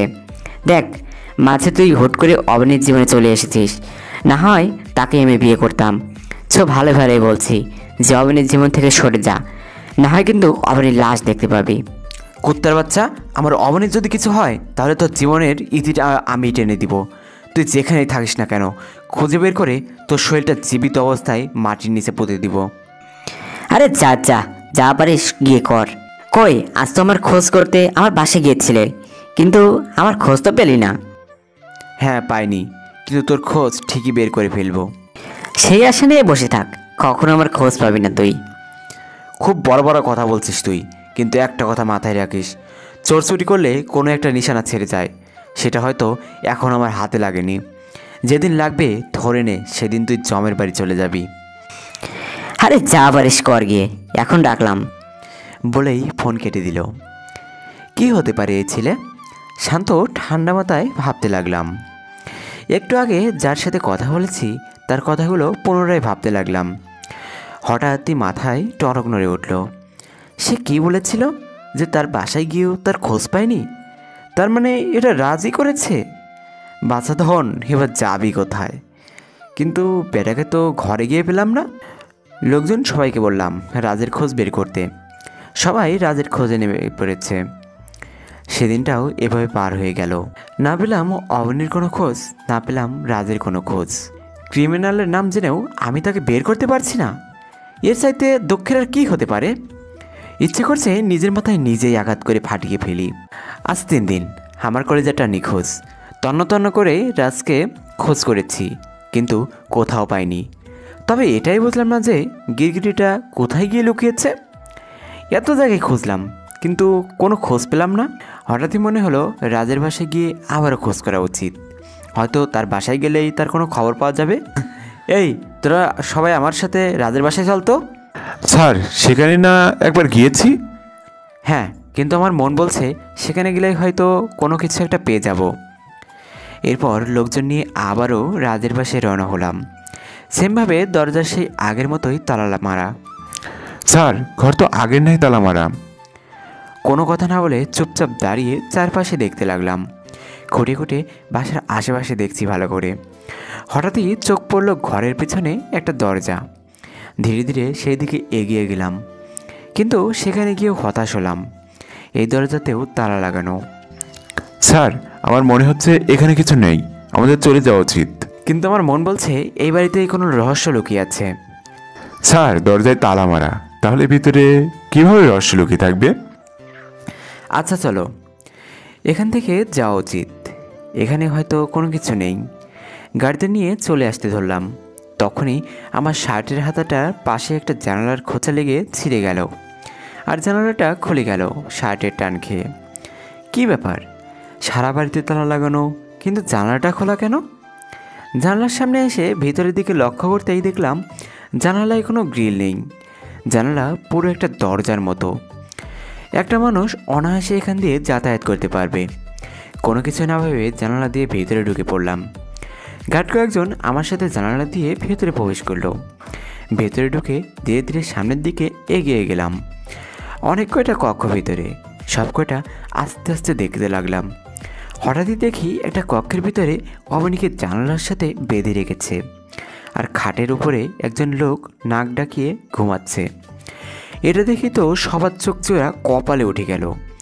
গার্ড সবাইকে ইশারা করে বললাম কেউ যেন কোনো সাউন্ড না করে, আর ইশারা করে বলে দিলাম ওকে খাটসহ এভাবেই উঠিয়ে নিয়ে ছাদে যেতে। গার্ডরা আকাশের কথা মতো খাট সহকারে তাকে সেইভাবেই ছাদে নিয়ে গিয়ে শুইয়ে দেয়। এদিকে আকাশ তো অবনীর অবস্থা দেখে পুরো পাগল হয়ে গেছে। মেয়েটা বেহুশের মতন হয়ে পড়ে আছে খাটের উপর। অবনী, এই অবনী! 2-1 বার ডাক দিতেই অবনীর চোখ খুলল। অবনীর চোখ খুলে আকাশকে দেখতে পেয়েই ঝাপটে ধরিয়ে জড়িয়ে ধরে কান্না করে দেয়। আপনি এসেছেন, এই রাজ আমায় জোর করে এখানে এনে বেঁধে রেখেছে। আজ 3 দিন ভালো করে কোনো খানা পিনা দেয়নি, এভাবেই বেঁধে রেখেছে। অবনীর কথা শুনে মেজাজটা পুরো চটে গেল। জানোয়ারের বাচ্চা রাজ, তোকে তো আজ আমি শেষ করে ফেলবো। কলিজা, তুমি একদম চিন্তা করো না, আমি বেটাকে আজ জন্মের শিক্ষা দিয়ে ছাড়বো। অবনীকে কোলে তুলে নিলাম, ওকে কোলে নিয়ে ছাদে চলে গেলাম। ছাদে গিয়ে দেখি রাজকে গার্ডরা এনে ছাদে শুয়ে রেখেছে। অবনীকে আস্তে করে মাটিতে নামিয়ে দিয়ে সোজা গিয়ে খাটের মধ্যে সজোরে একটা লাথি মারলাম। লাথির চোটে রাজ সোজা গিয়ে মাটির উপরে আছড়ে পড়ল। সাথে সাথে তার ঘুমটা ভেঙে গেল। এই কে? তো জম, এই তোরা বেটাকে দড়ি দিয়ে বাঁধ, আর নিচে গিয়ে দেখ কিচেনের রুমে কোনো ছুরি টুরি পাস কিনা। গার্ডরা রোজকে দড়ি দিয়ে বেঁধে ফেলল। তারপর কিচেন রুম থেকে একটা ছুরি এনে আকাশের হাতে দেয়। এবার কই যাবি কুত্তার বাচ্চা? আমার কলেজের দিকে কোন নজর দিয়েছিস তুই? তোকে তো আজ কী যে করবো। ছুরিটা নিয়ে উল্টো করে ডাট দিয়ে রোজের মাথায় সজোরে একটা বাড়ি মারলাম। রাজ দেখি স্টিল বসে আছে। না, তোকে এভাবে না, কোনো হাত দিয়ে আমার কলিজার গায়ে হাত দিয়েছিস। ও তুই তাহলে আকাশ? দেখ আকাশ, তুই কিন্তু জানিস না আমি কে। ভালো ভালো বলছি, ছেড়ে দে আমাকে, না হয় কিন্তু অবনীয়ার তোকে সোজা শেষ করে দিব। তুই জানিস না যে আমার ছেলে পেলে কতটা ভয়ঙ্কর। জানোয়ারের বাচ্চা, আমাকে ভয় দেখাস? আগে নিজে বেঁচে থাকিস কিনা সেটা দেখ। বলেই সজোরে এক কোপ মেরে দিলাম রাজের হাতের মধ্যে। সাথে সাথে হাতের সবকটা আঙ্গুল শরীর থেকে আলাদা হয়ে গেল। রাজ সারের মতো চেঁচিয়ে উঠল সোজা। ওর চিৎকার শুনে আরও রাগ উঠে গেল। অপর হাতেও কোপ দিয়ে সব আঙ্গুল কেটে পড়লাম। তখনই পাশ থেকে অবনী আকাশ বলে ডাক দিয়ে বেহুশ হয়ে মাটিতে পড়ে গেল। সাথে সাথে অবনীর কাছে দৌড়ে গেলাম। এ অবনী, কী হয়েছে তোমার? অবনীর কোনো সারা শব্দ নেই। স্যার বেহুশ হয়ে গেছে মনে হয়, ম্যামকে তাড়াতাড়ি হসপিটালে নিয়ে যাওয়া উচিত। হ্যাঁ, আমি ওকে নিয়ে হসপিটালে যাচ্ছি, তোর বেটাকে সাইজ করে দে। আকাশ অবনীকে কোলে তুলে নিয়ে হসপিটালের উদ্দেশ্যে রওনা হয়ে দেয়। অন্যদিকে গার্ডরা রাজকে ছাদের রেলিংয়ের সাথে উল্টো করে ঝুলিয়ে রেখেছে দড়ি দিয়ে বেঁধে, আর দড়ির অপর প্রান্তে মোমবাতি জ্বালিয়ে দিয়েছে। আগুনে পুড়ে যতটা সময় দড়িটা ছিঁড়ে না যাবে ততটার সময় এই রাজের হায়াত। পরে দড়ি ছিঁড়ে পড়লেই কাম খতম। অবনীকে এনে হসপিটালে অ্যাডমিট করিয়েছি। ডক্টর অবনীকে চেক আপ করে জানালো যে শরীর অতিরিক্ত দুর্বল হয় বেহুশ হয়ে গিয়েছে। অবনীকে স্যালাইন লাগিয়ে দিয়েছে। কিছু সময় পর জ্ঞান ফিরে আসবে। বিকেলের দিকে অবনীর জ্ঞান ফিরে আসে। যাক, আল্লাহর কাছে লাখো কোটি শুক্রিয়া। ডক্টর তাকে হসপিটালে রাখতে বলে। রাত বাজে 9টা। অবনীকে নিজের বাহুডোরে নিয়ে শুয়ে আছি। তখনই অবনীর বাবার গার্ড আমাকে ফোন দেয়, যাকে আমি অবনীর বাবার গার্ড হিসেবে নিযুক্ত হতে বলেছি, যাতে করে সব খবর আমি পেতে পারি। সে মূলত আমার লোক। স্যার আপনি তাড়াতাড়ি হসপিটাল থেকে পালান, অবনী বাবার সেনাবাহিনী আপনার হসপিটালে আসছে। তাদেরকে যেন খবর দিয়েছে যে ম্যাম অমুক হসপিটালে আছে। গার্ডের কথা শুনে পায়ের নিচ থেকে যেন মাটি সরে গেল।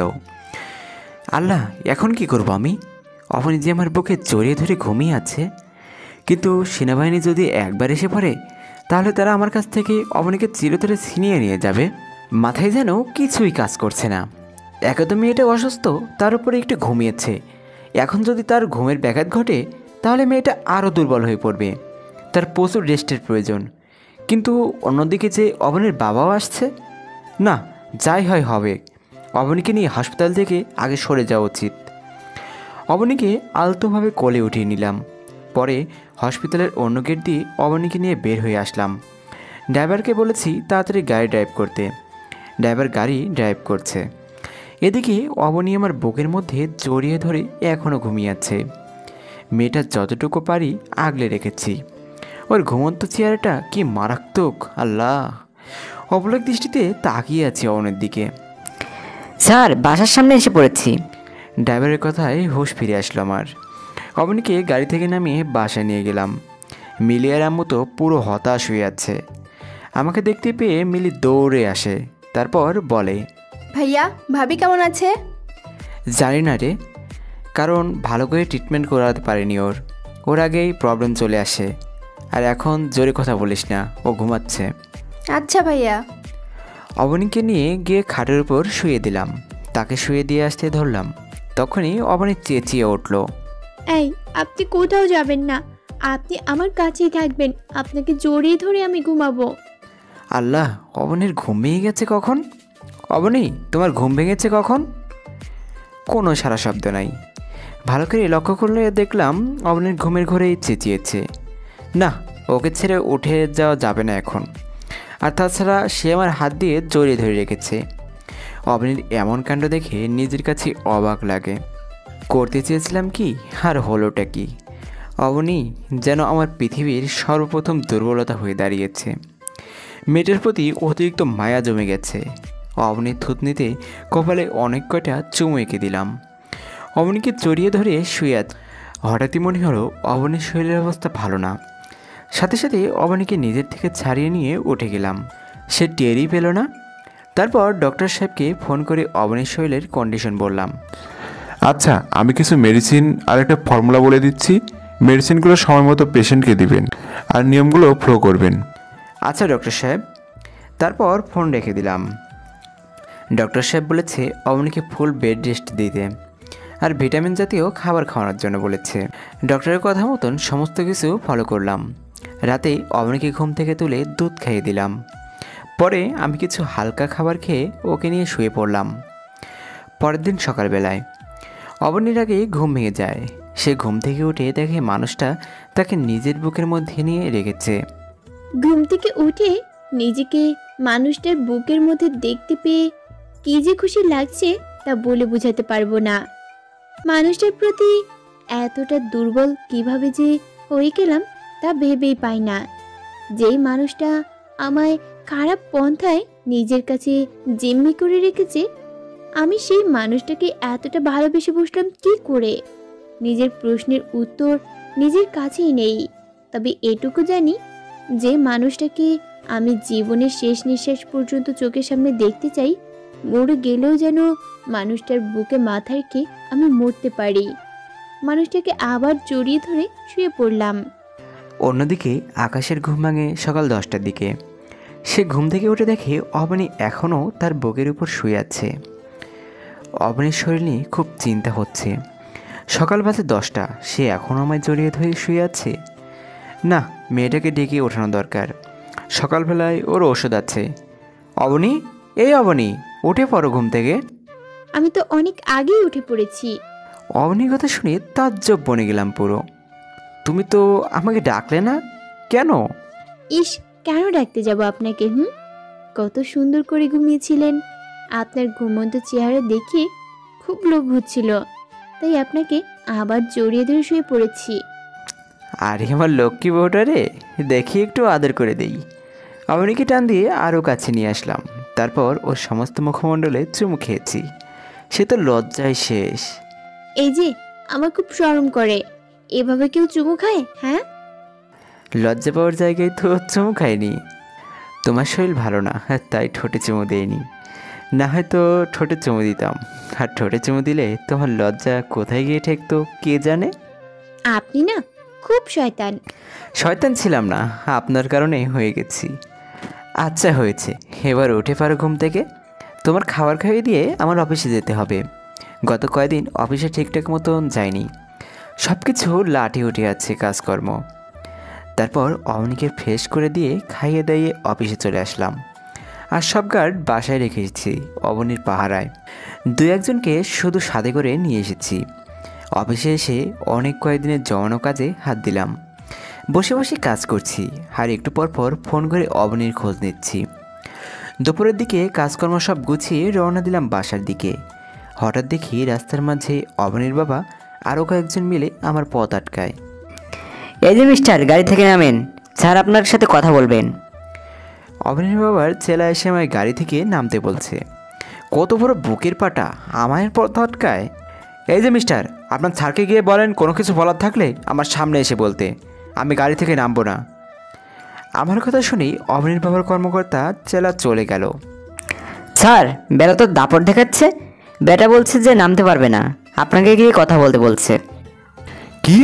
সে আমায় তার কাছে যেতে বলে? একে তো অপরাধ করেছে, দ্বিতীয়বার আবার বড় গলায় কথা বলছে। ওয়েট, ওকে আমি দেখছি। অবনীর বাবা তেড়ে ফুঁড়ে আকাশের সামনে আসে।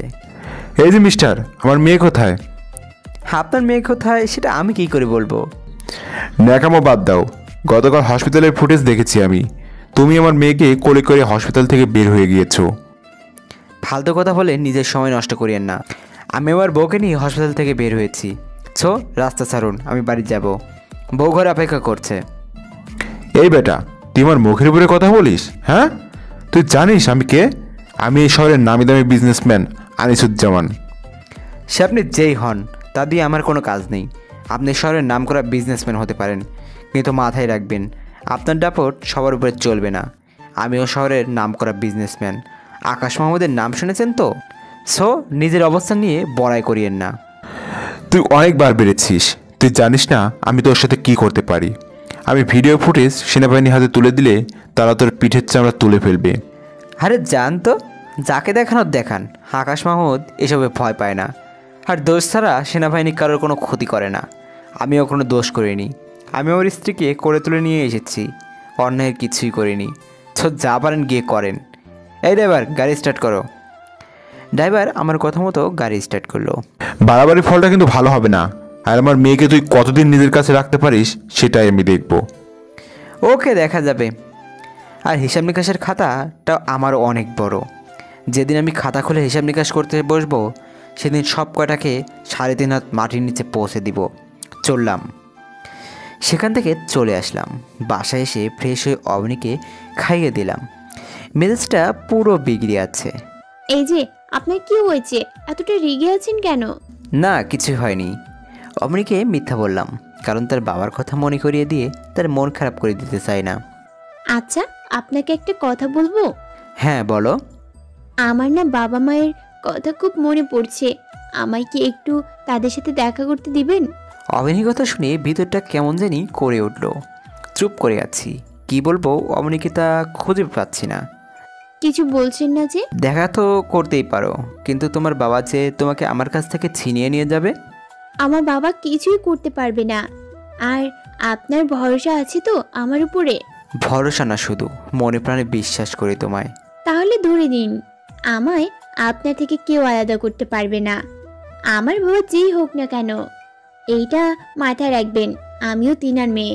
তিনার যদি শক্তি থাকে, তিনি আমাকে আটকে রাখবে, এটা মাথায় রাখবেন। ওনার মেয়ে হয়ে আমার শক্তি আছে ওনার থেকে ছুটে আসার। আর আমি যাওয়ার আরেকটা উদ্দেশ্য হলো তেনাদের সাথে আপনাকে নিয়ে কথা বলবো আমি। অবনীর কথা শুনে অনেক বড় একটা ভরসা পেলাম। মেয়েটাকে অনেক দিন হয়েছে এনেছি। আজ অনেক দিন সে তার বাবা মায়ের মুখ দেখে না। আমারও এটা নিয়ে খুব খারাপ লাগে, তাই তাকে যাওয়ার অনুমতি দিয়ে দিলাম। তাকে যদি যেতে বারণ করি, হয়তো সে কষ্ট পাবে। যে মেয়ে হসপিটাল থেকে পালিয়ে যাওয়ার সুযোগ পেয়েও পালিয়ে যায়নি, সেই মেয়ে অন্তত আমাকে ছেড়ে যাবে না। আর তার আচরণ আমি বুঝে গেছি যে সেও আমায় চায়। আচ্ছা, তাহলে আমি কখন যাব? বিকেলে রেডি হয়ে থেকো, আমি তোমায় তোমার বাসার সামনে নামিয়ে দিয়ে আসবো। আচ্ছা। বিকেলবেলায় অবনীকে তার বাসার সামনে নামিয়ে দিয়ে আসলাম। খুব ভয় হচ্ছিল অবনীকে নিয়ে, কিন্তু অবনীর আচরণে অনেকটা আস্থা পেয়েছি আমি, তাই তাকে যেতে দিয়েছি। আমি জানি অবনী আমাকে ভালোবেসে ফেলেছে। সে আমায় কোনোদিনও ঠকাবে না, তবে গোল্টিবাজি করলে সেটা তার বাবাই করবে। কিন্তু তাতে কোনো আপত্তি নেই।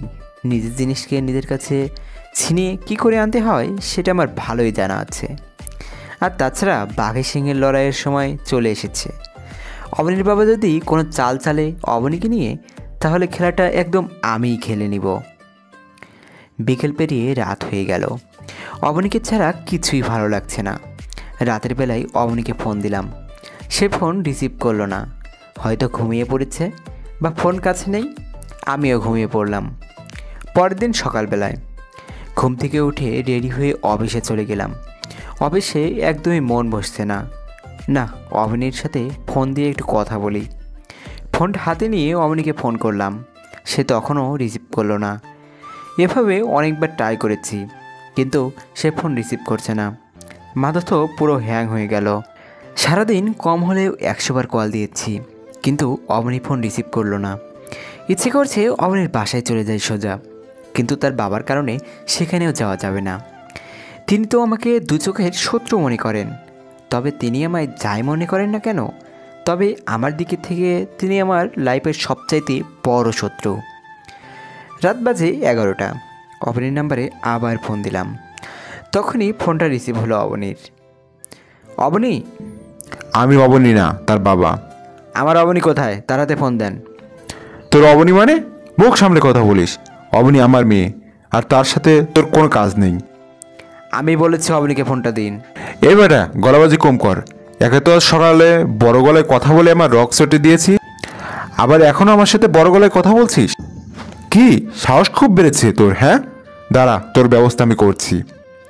এই কুত্তার বাচ্চা, অবনীকে ফোন দে, না হয় কিন্তু খালের রক বরাবর কুপিয়ে দিব সোজা। খুব রাগ উঠে গেল অবনীর বাবার কথা শুনে, তাই গালি দিয়ে বসলাম। অবনী, দেখ ছেলের মুখের ব্যবহার কেমন। তোকে তো আগেই বললাম যে ছেলে ব্যবহার কেমন, এবার নিজের চোখের সামনেই প্রমাণ পেলি তো। বাবা, আমার ফোনটা দাও। অবনীর বাবার হাত থেকে সে ফোনটা নিয়ে, আকাশ, আপনাকে অনেক ভালো ভেবেছিলাম, কিন্তু আপনি আসলে একটা গুন্ডা। আমার সামনেই আমার বাবাকে ধমকি দিচ্ছেন। অবনী কি করব বলো, তোমার সাথে কথা বলতে না পেরে মাথায় রাগ উঠে গেছে। এই যে, আপনার রাগ আপনার কাছেই রাখেন, আর শুনেন, আপনার সাথে আমার আর কোনো কিছুই নেই। তবে হ্যাঁ, আপনাকে আমি ভালোবেসে ফেলেছিলাম, কিন্তু বাসায় আসার পর আমার বাবা আমাকে সব বুঝিয়েছে। আপনি আমার জোর করে বিয়ে করেছেন। আপনি আমাকে জিম্মি করে আমার মনকে আপনার আয়ত্তে করে নিয়েছেন। এতদিন হয়তো আমি একটা ঘোরের মধ্যে ছিলাম, কিন্তু এখন আমি সব কিছুই স্পষ্ট দেখতে পাচ্ছি। আর তাছাড়া আমার বাবা মা আপনার সাথে আমার সম্পর্ক মেনে নেবে না। সো আমি আমার বাবা মায়ের অমতে যেতে পারবো না। আমি যদি ওনাদের অমতে গিয়ে কিছু করি, আমার বাবা সোজা স্ট্রোক করে বসবে। এমনিতেও নাকি আমি চলে যাওয়ার পর একবার স্ট্রোক করেছে। এখন যদি আমি বাবার অমতে গিয়ে আপনার সাথে সংসার করি, এবার পাক্কা আমার বাবাকে আমার হারাতে হবে। সরি, আমায় ক্ষমা করবেন। অবনী, তুমি এসব কি বলছো? যা বলছি সত্যি বলছি। ও হ্যাঁ, আরেকটা কথা, আপনি আমার জিম্মি করে এই জন্যই বিয়েটা করেছেন, যাতে আমাদের সব সম্পত্তি নিজের নামে করে নিতে পারেন। বাহ, সেই রকমের প্ল্যান সাজিয়েছেন আপনি। আজ যদি বাবা আমায় আপনার প্ল্যানের বিষয় না বলতো, তাহলে তো কোনোদিনই জানতে পারতাম না যে আপনি কত বড় হায়না। ছি, আমার ভাবতেই লজ্জা লাগছে যে কিনা আমি আপনার মতো একটা লোভী মানুষকে ভালোবেসেছিলাম। অবনী, তোমার বাবা সবটাই মিথ্যা বলেছে। এই জানোয়ার, চুপ একদম। আমার বাবার নামে একটাও বাজে কথা আমি শুনবো না। আর আজকের পর এই নাম্বারে যেন ফোন না আসে। আপনার মতো লোভীর সাথে আমার সমস্ত সম্পর্ক শেষ। বাই। অবনী ফোন কেটে দেয়। অবনীর কথা শুনে মাথায় আকাশ ভেঙে পড়ল। ভেবেছিলাম হয়তো গোলটিবাজি করলে অবনীর বাবা করবে, কিন্তু অবনীও যে এরূপ গোলটিবাজি করবে তা কোনোদিনও ভাবতে পারিনি। তবে হ্যাঁ, অবনীর কথা শুনে বুঝতে বাকি রইল না যে এর পিছনে কলকাঠি অবনীর বাবাই নেড়েছে। খুব কষ্ট হচ্ছে বুকের ভিতরে, ইচ্ছে করছে চিৎকার করে কান্না করতে। তখনই আম্মু রুমে আসে। বাবা, আমি আগে থেকেই জানতাম যে মানুষটা এইরকম কিছু করবে। যে মানুষটা খুন করতে হাত কাঁপে না, সে নিজের স্বার্থের জন্য কি কি করতে পারে তা হয়তো তোর ধারণার বাইরে। কিন্তু আম্মু, এখন কি করব আমি? অবনী যে আমায় ভুল বুঝেছে। আকাশ, কি করবি মানে? প্রতিশোধ নিবি? অনেক দিন তো চুপ ছিলি, এবার প্রতিশোধ নেওয়ার পালা চলে এসেছে। এমনভাবে প্রতিশোধ নিবি মানুষটার উপরে যাতে করে সে কবরে চলে যায়। হ্যাঁ আম্মু, ঠিক বলেছ, প্রতিশোধ নেওয়ার সময় চলে এসেছে। আনিসুজ্জামান, তুই খালি ওয়েট কর। তোর রক্ত দিয়ে হোলি খেলার সময় চলে এসেছে। তোর জীবনের শেষটা আমার হাতেই হবে। হাতের করগুনে গুনে নিঃশ্বাস নে, আর হয়তো কিছু সময়ের অতিথি তুই দুনিয়ায়। এরপর তোর খেল খতম। তুই আমার সাথে গুলটিবাজি করেছিস তো, এবার দেখবি আসল গুলটিবাজি কাকে বলে। সেদিনই তুই বুঝতে পারবি অপকর্মের ফল কতটা ভয়ঙ্কর। সময়ের অপেক্ষায় বসে আছি আর ভাবছি কিভাবে অবনীকে তার বাবার কাছ থেকে আমার কাছে নিয়ে আসব। কিন্তু কোনো কিছুই যেন মাথায় খেলছে না, কারণ অবনীর বাসায় অনেক কড়া সিকিউরিটি। তাদের মধ্যে দিয়ে গিয়ে অবনীকে তুলে আনা যাবে না, তবে চাইলে লোকজন দিয়ে সেটা আমি করতে পারি। কিন্তু অতিরিক্ত হাঙ্গামা আমি করব না, কারণ এতে দুপক্ষেরই হেস্তন্যস্ত হবে। তাই ঠান্ডা মাথায় একটা প্ল্যান বানালাম। আমার লোক যে আছে অবনীর বাবার বডিগার্ড, তাকে ফোন দিলাম। তার নাম রফিক। স্যার বলেন। রফিক, আমি কী বলি সেটা মন দিয়ে শোনো। অবনীকে যেদিন ওর বাবা কলেজে পাঠাবে সেদিন তুমি আমি ইনফর্ম করবে। আচ্ছা স্যার। আরও কী কী করতে হবে সব কিছু রফিককে শিখিয়ে দিলাম। আজ থেকে 1 সপ্তাহ ধরে সুযোগের অপেক্ষা করছি, কারণ আমি অবনীর বাসায় কোনো হাঙ্গামা করতে চাই না।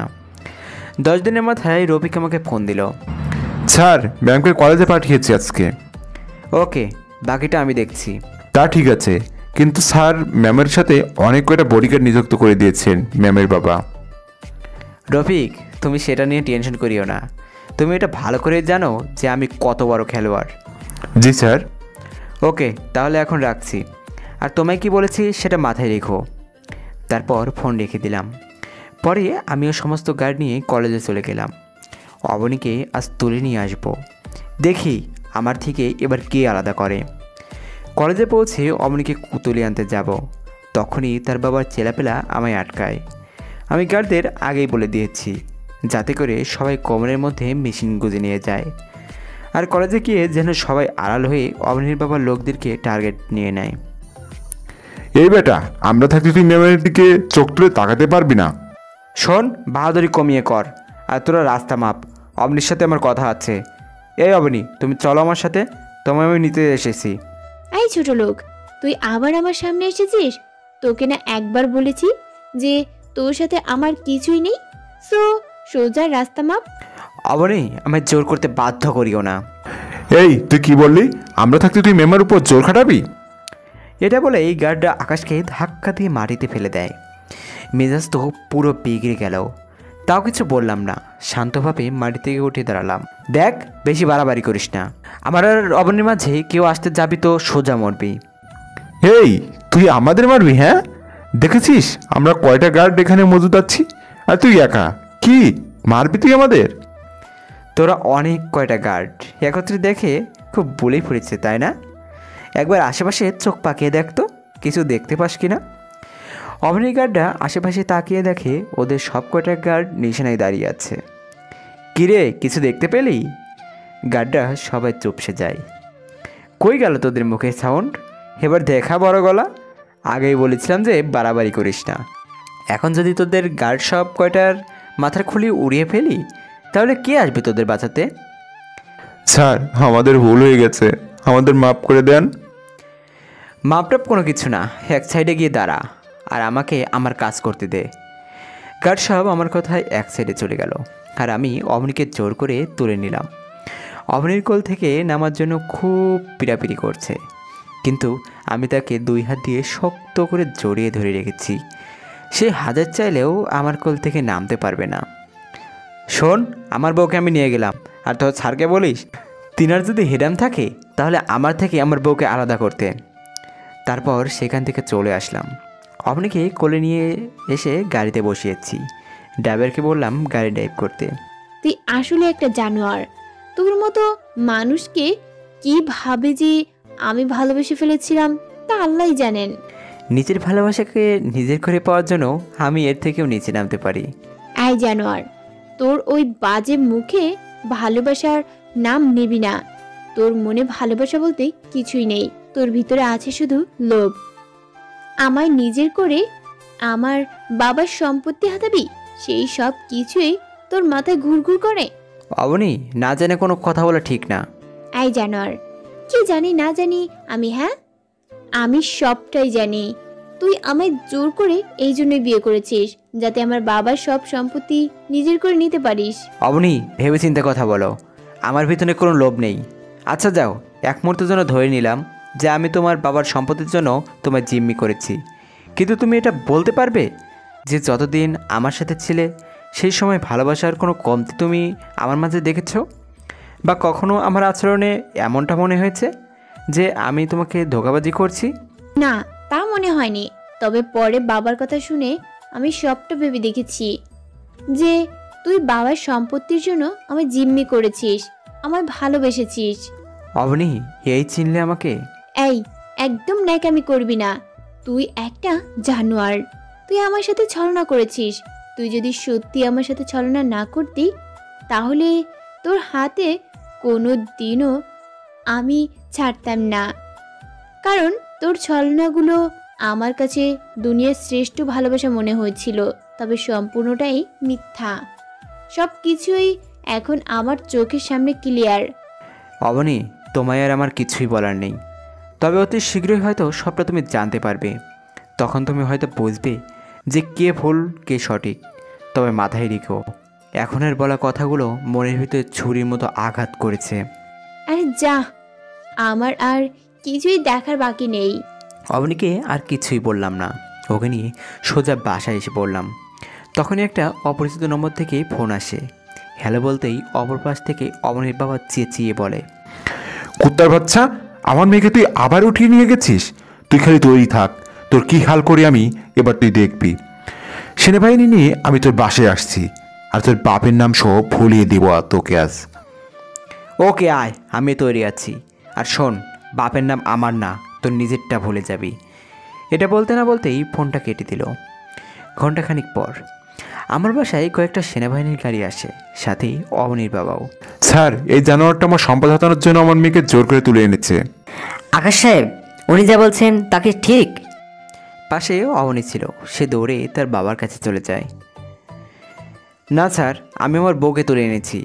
এই যে কাগজপত্র। বিয়ের কাগজ সেনাবাহিনীর অফিসারের হাতে দিলাম। স্যার, আপনারা কেউ ওর কথা বিশ্বাস করবেন না। এই ছেলে আমার মেয়েকে জোর করে তুলে এনে বিয়ে করেছে, যাতে করে আমার সমস্ত সম্পত্তি নিজের নামে করতে পারে।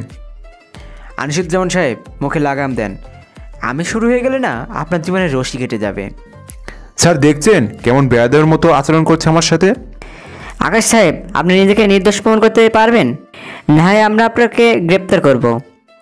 ওকে স্যার, করছি, একটু সময় দিন। আনিসুজ্জামান সাহেব, এটা মাথায় রাখা উচিত ছিল আপনার যে গর্ত করতে গেলে মাঝে মাঝে কেঁচোর জায়গায় সাপ বেরিয়ে আসে। এই ছেলে, তুই কে বলতে চাস? হ্যাঁ, তুই সাপ? আমি শুধু সাপ না, তোর জীবনের কাল আমি। মনে পড়ে রাহেলের কথা? আকাশের মুখে রাহেলের কথা শুনে অবনীর বাবা থতমত খেয়ে যায়। এই কে কে তুই? আর কে রাহেলা? কোন রাহেলা তোর মনে পড়ছে না? ওকে, আমি মনে করিয়ে দিচ্ছি। আমি তোর ছোট বোন রাহেলার গর্ভের সন্তান, যাকে তুই লোক সমাজের সামনে দুচ্চরিত্রা বলে খিতাব দিয়ে মানুষের হাতে সঁপে দিয়ে মেরে ফেলেছিলি। মনে পড়ছে কিচ্ছু? এই ছেলে, কি কি- কি সব আবলতে বলছিস তুই? আমি কোনো রাহেলাকে চিনি না। ওকে, আমি মনে করিয়ে দিচ্ছি। স্যার, আমার মা ছিল এই লোভী লোকটার ছোট বোন। আমার বাবা ছিল এক সময়ের এই শহরের বড় নামকরা বিজনেসম্যান, যার নাম ছিল আরিফ, যাকে রাতের বেলা মানুষ দিয়ে খুন করানো হয়।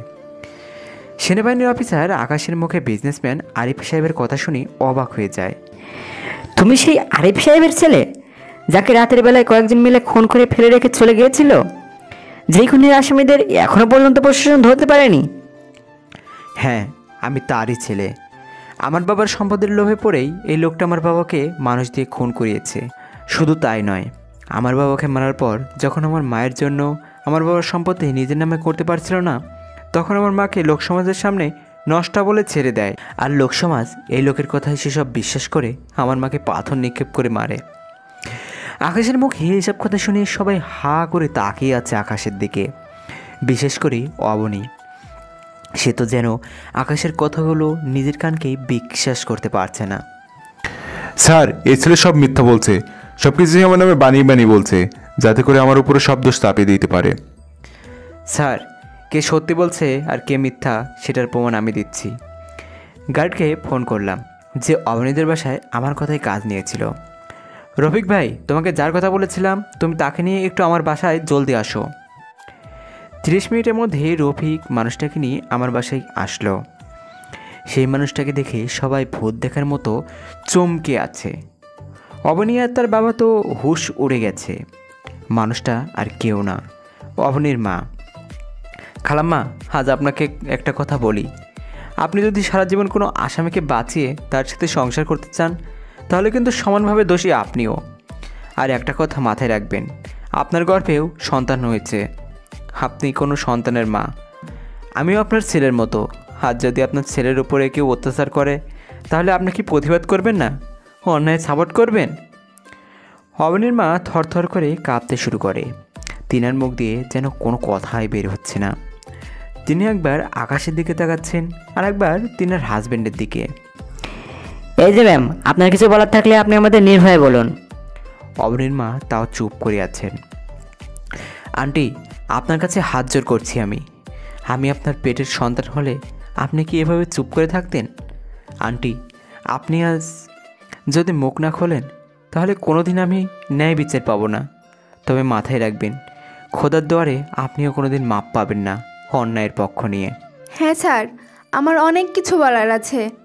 আমার স্বামী সম্পদের জন্য আকাশের মা বাবাকে খুন করে, শুধু খুন না, নির্যাতন করে, তাদের মারে। আমি এতদিন কাউকে কিচ্ছু বলিনি, কারণ স্বামীর মন খুশি করতে পারলে জান্নাত মেলে। আমি তাই চুপ ছিলাম। কিন্তু আজ আকাশ আমায় সেই খোদার নাম নিয়ে কিছু বলেছে।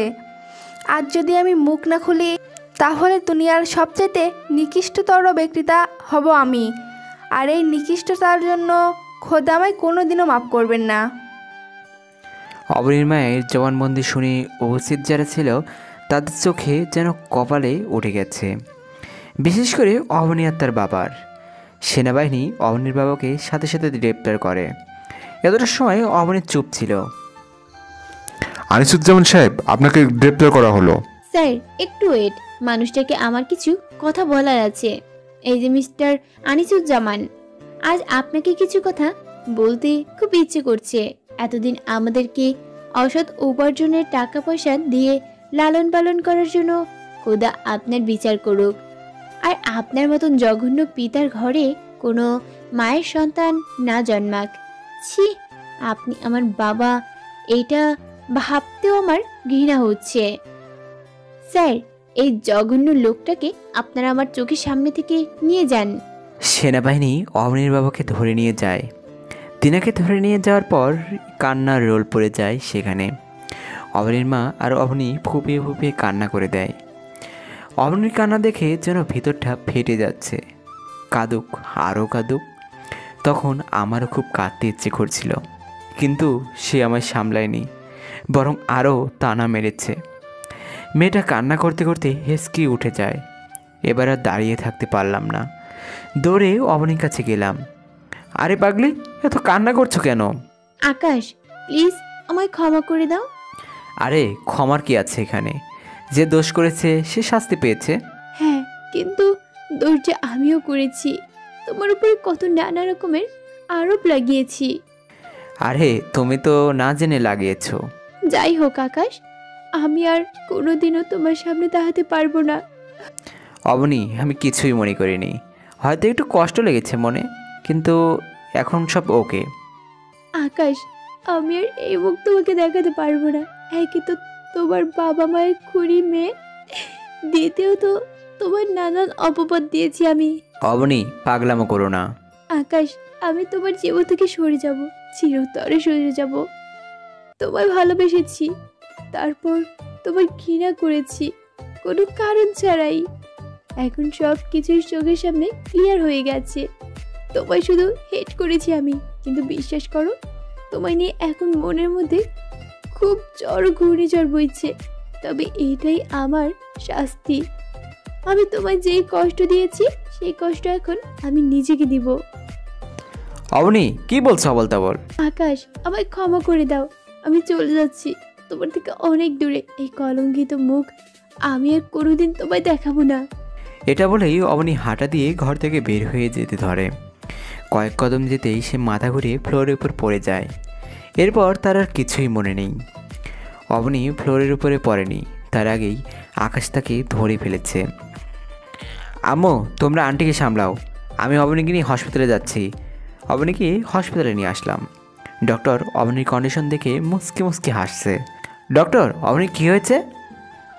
আপনি বাবা হতে চলেছেন, আর চিন্তার কোনো কারণ নেই। অতিরিক্ত প্রেশার পড়েছে দেমাগে, তাই বেহুশ হয়ে গিয়েছে। কিছু সময়ের মধ্যেই তার জ্ঞান ফিরে আসবে। তারপর ডক্টর চলে যায়। একটু পর অবনীর জ্ঞান ফিরে আসে। সে চোখ খুলে দেখতে পায় আকাশ তার সামনে বসে আছে। এই যে, আপনি আমায় কোথায় নিয়ে এসেছেন? আমাকে ছেড়ে দিন, আমি নিজেকে শাস্তি দিব আপনার থেকে নিজেকে দূরে সরিয়ে। একটা থাপ্পড় দিয়ে গালের সব করে দাঁত ফেলাইয়া দিব তোর। চুপ একদম, আর একটা বাজে কথা বলবি না। অবনী ভয়ে চুপ হয়ে যায়।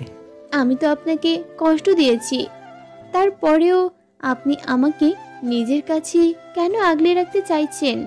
কারণ তুমি আর এখন একা নও, তোমার পেটে আমাদের বাবু রয়েছে। আর তাছাড়া ভালোবাসার মানুষের ভুল ত্রুটি ক্ষমা করা, এটাও এক ধরনের ভালোবাসা। সত্যি আপনার মতো মানুষ হয় না। হ্যাঁ, আমার মতো মানুষ হয় না। এখন যদি আর একবার আপনি বলো, তাহলে থাপ্পড়ে সব কটার দাঁত ফেলে দিব। কই বাসায় তো আমায় কত সুন্দর করে তুমি বলছিলে, তো এখন কেন আপনি?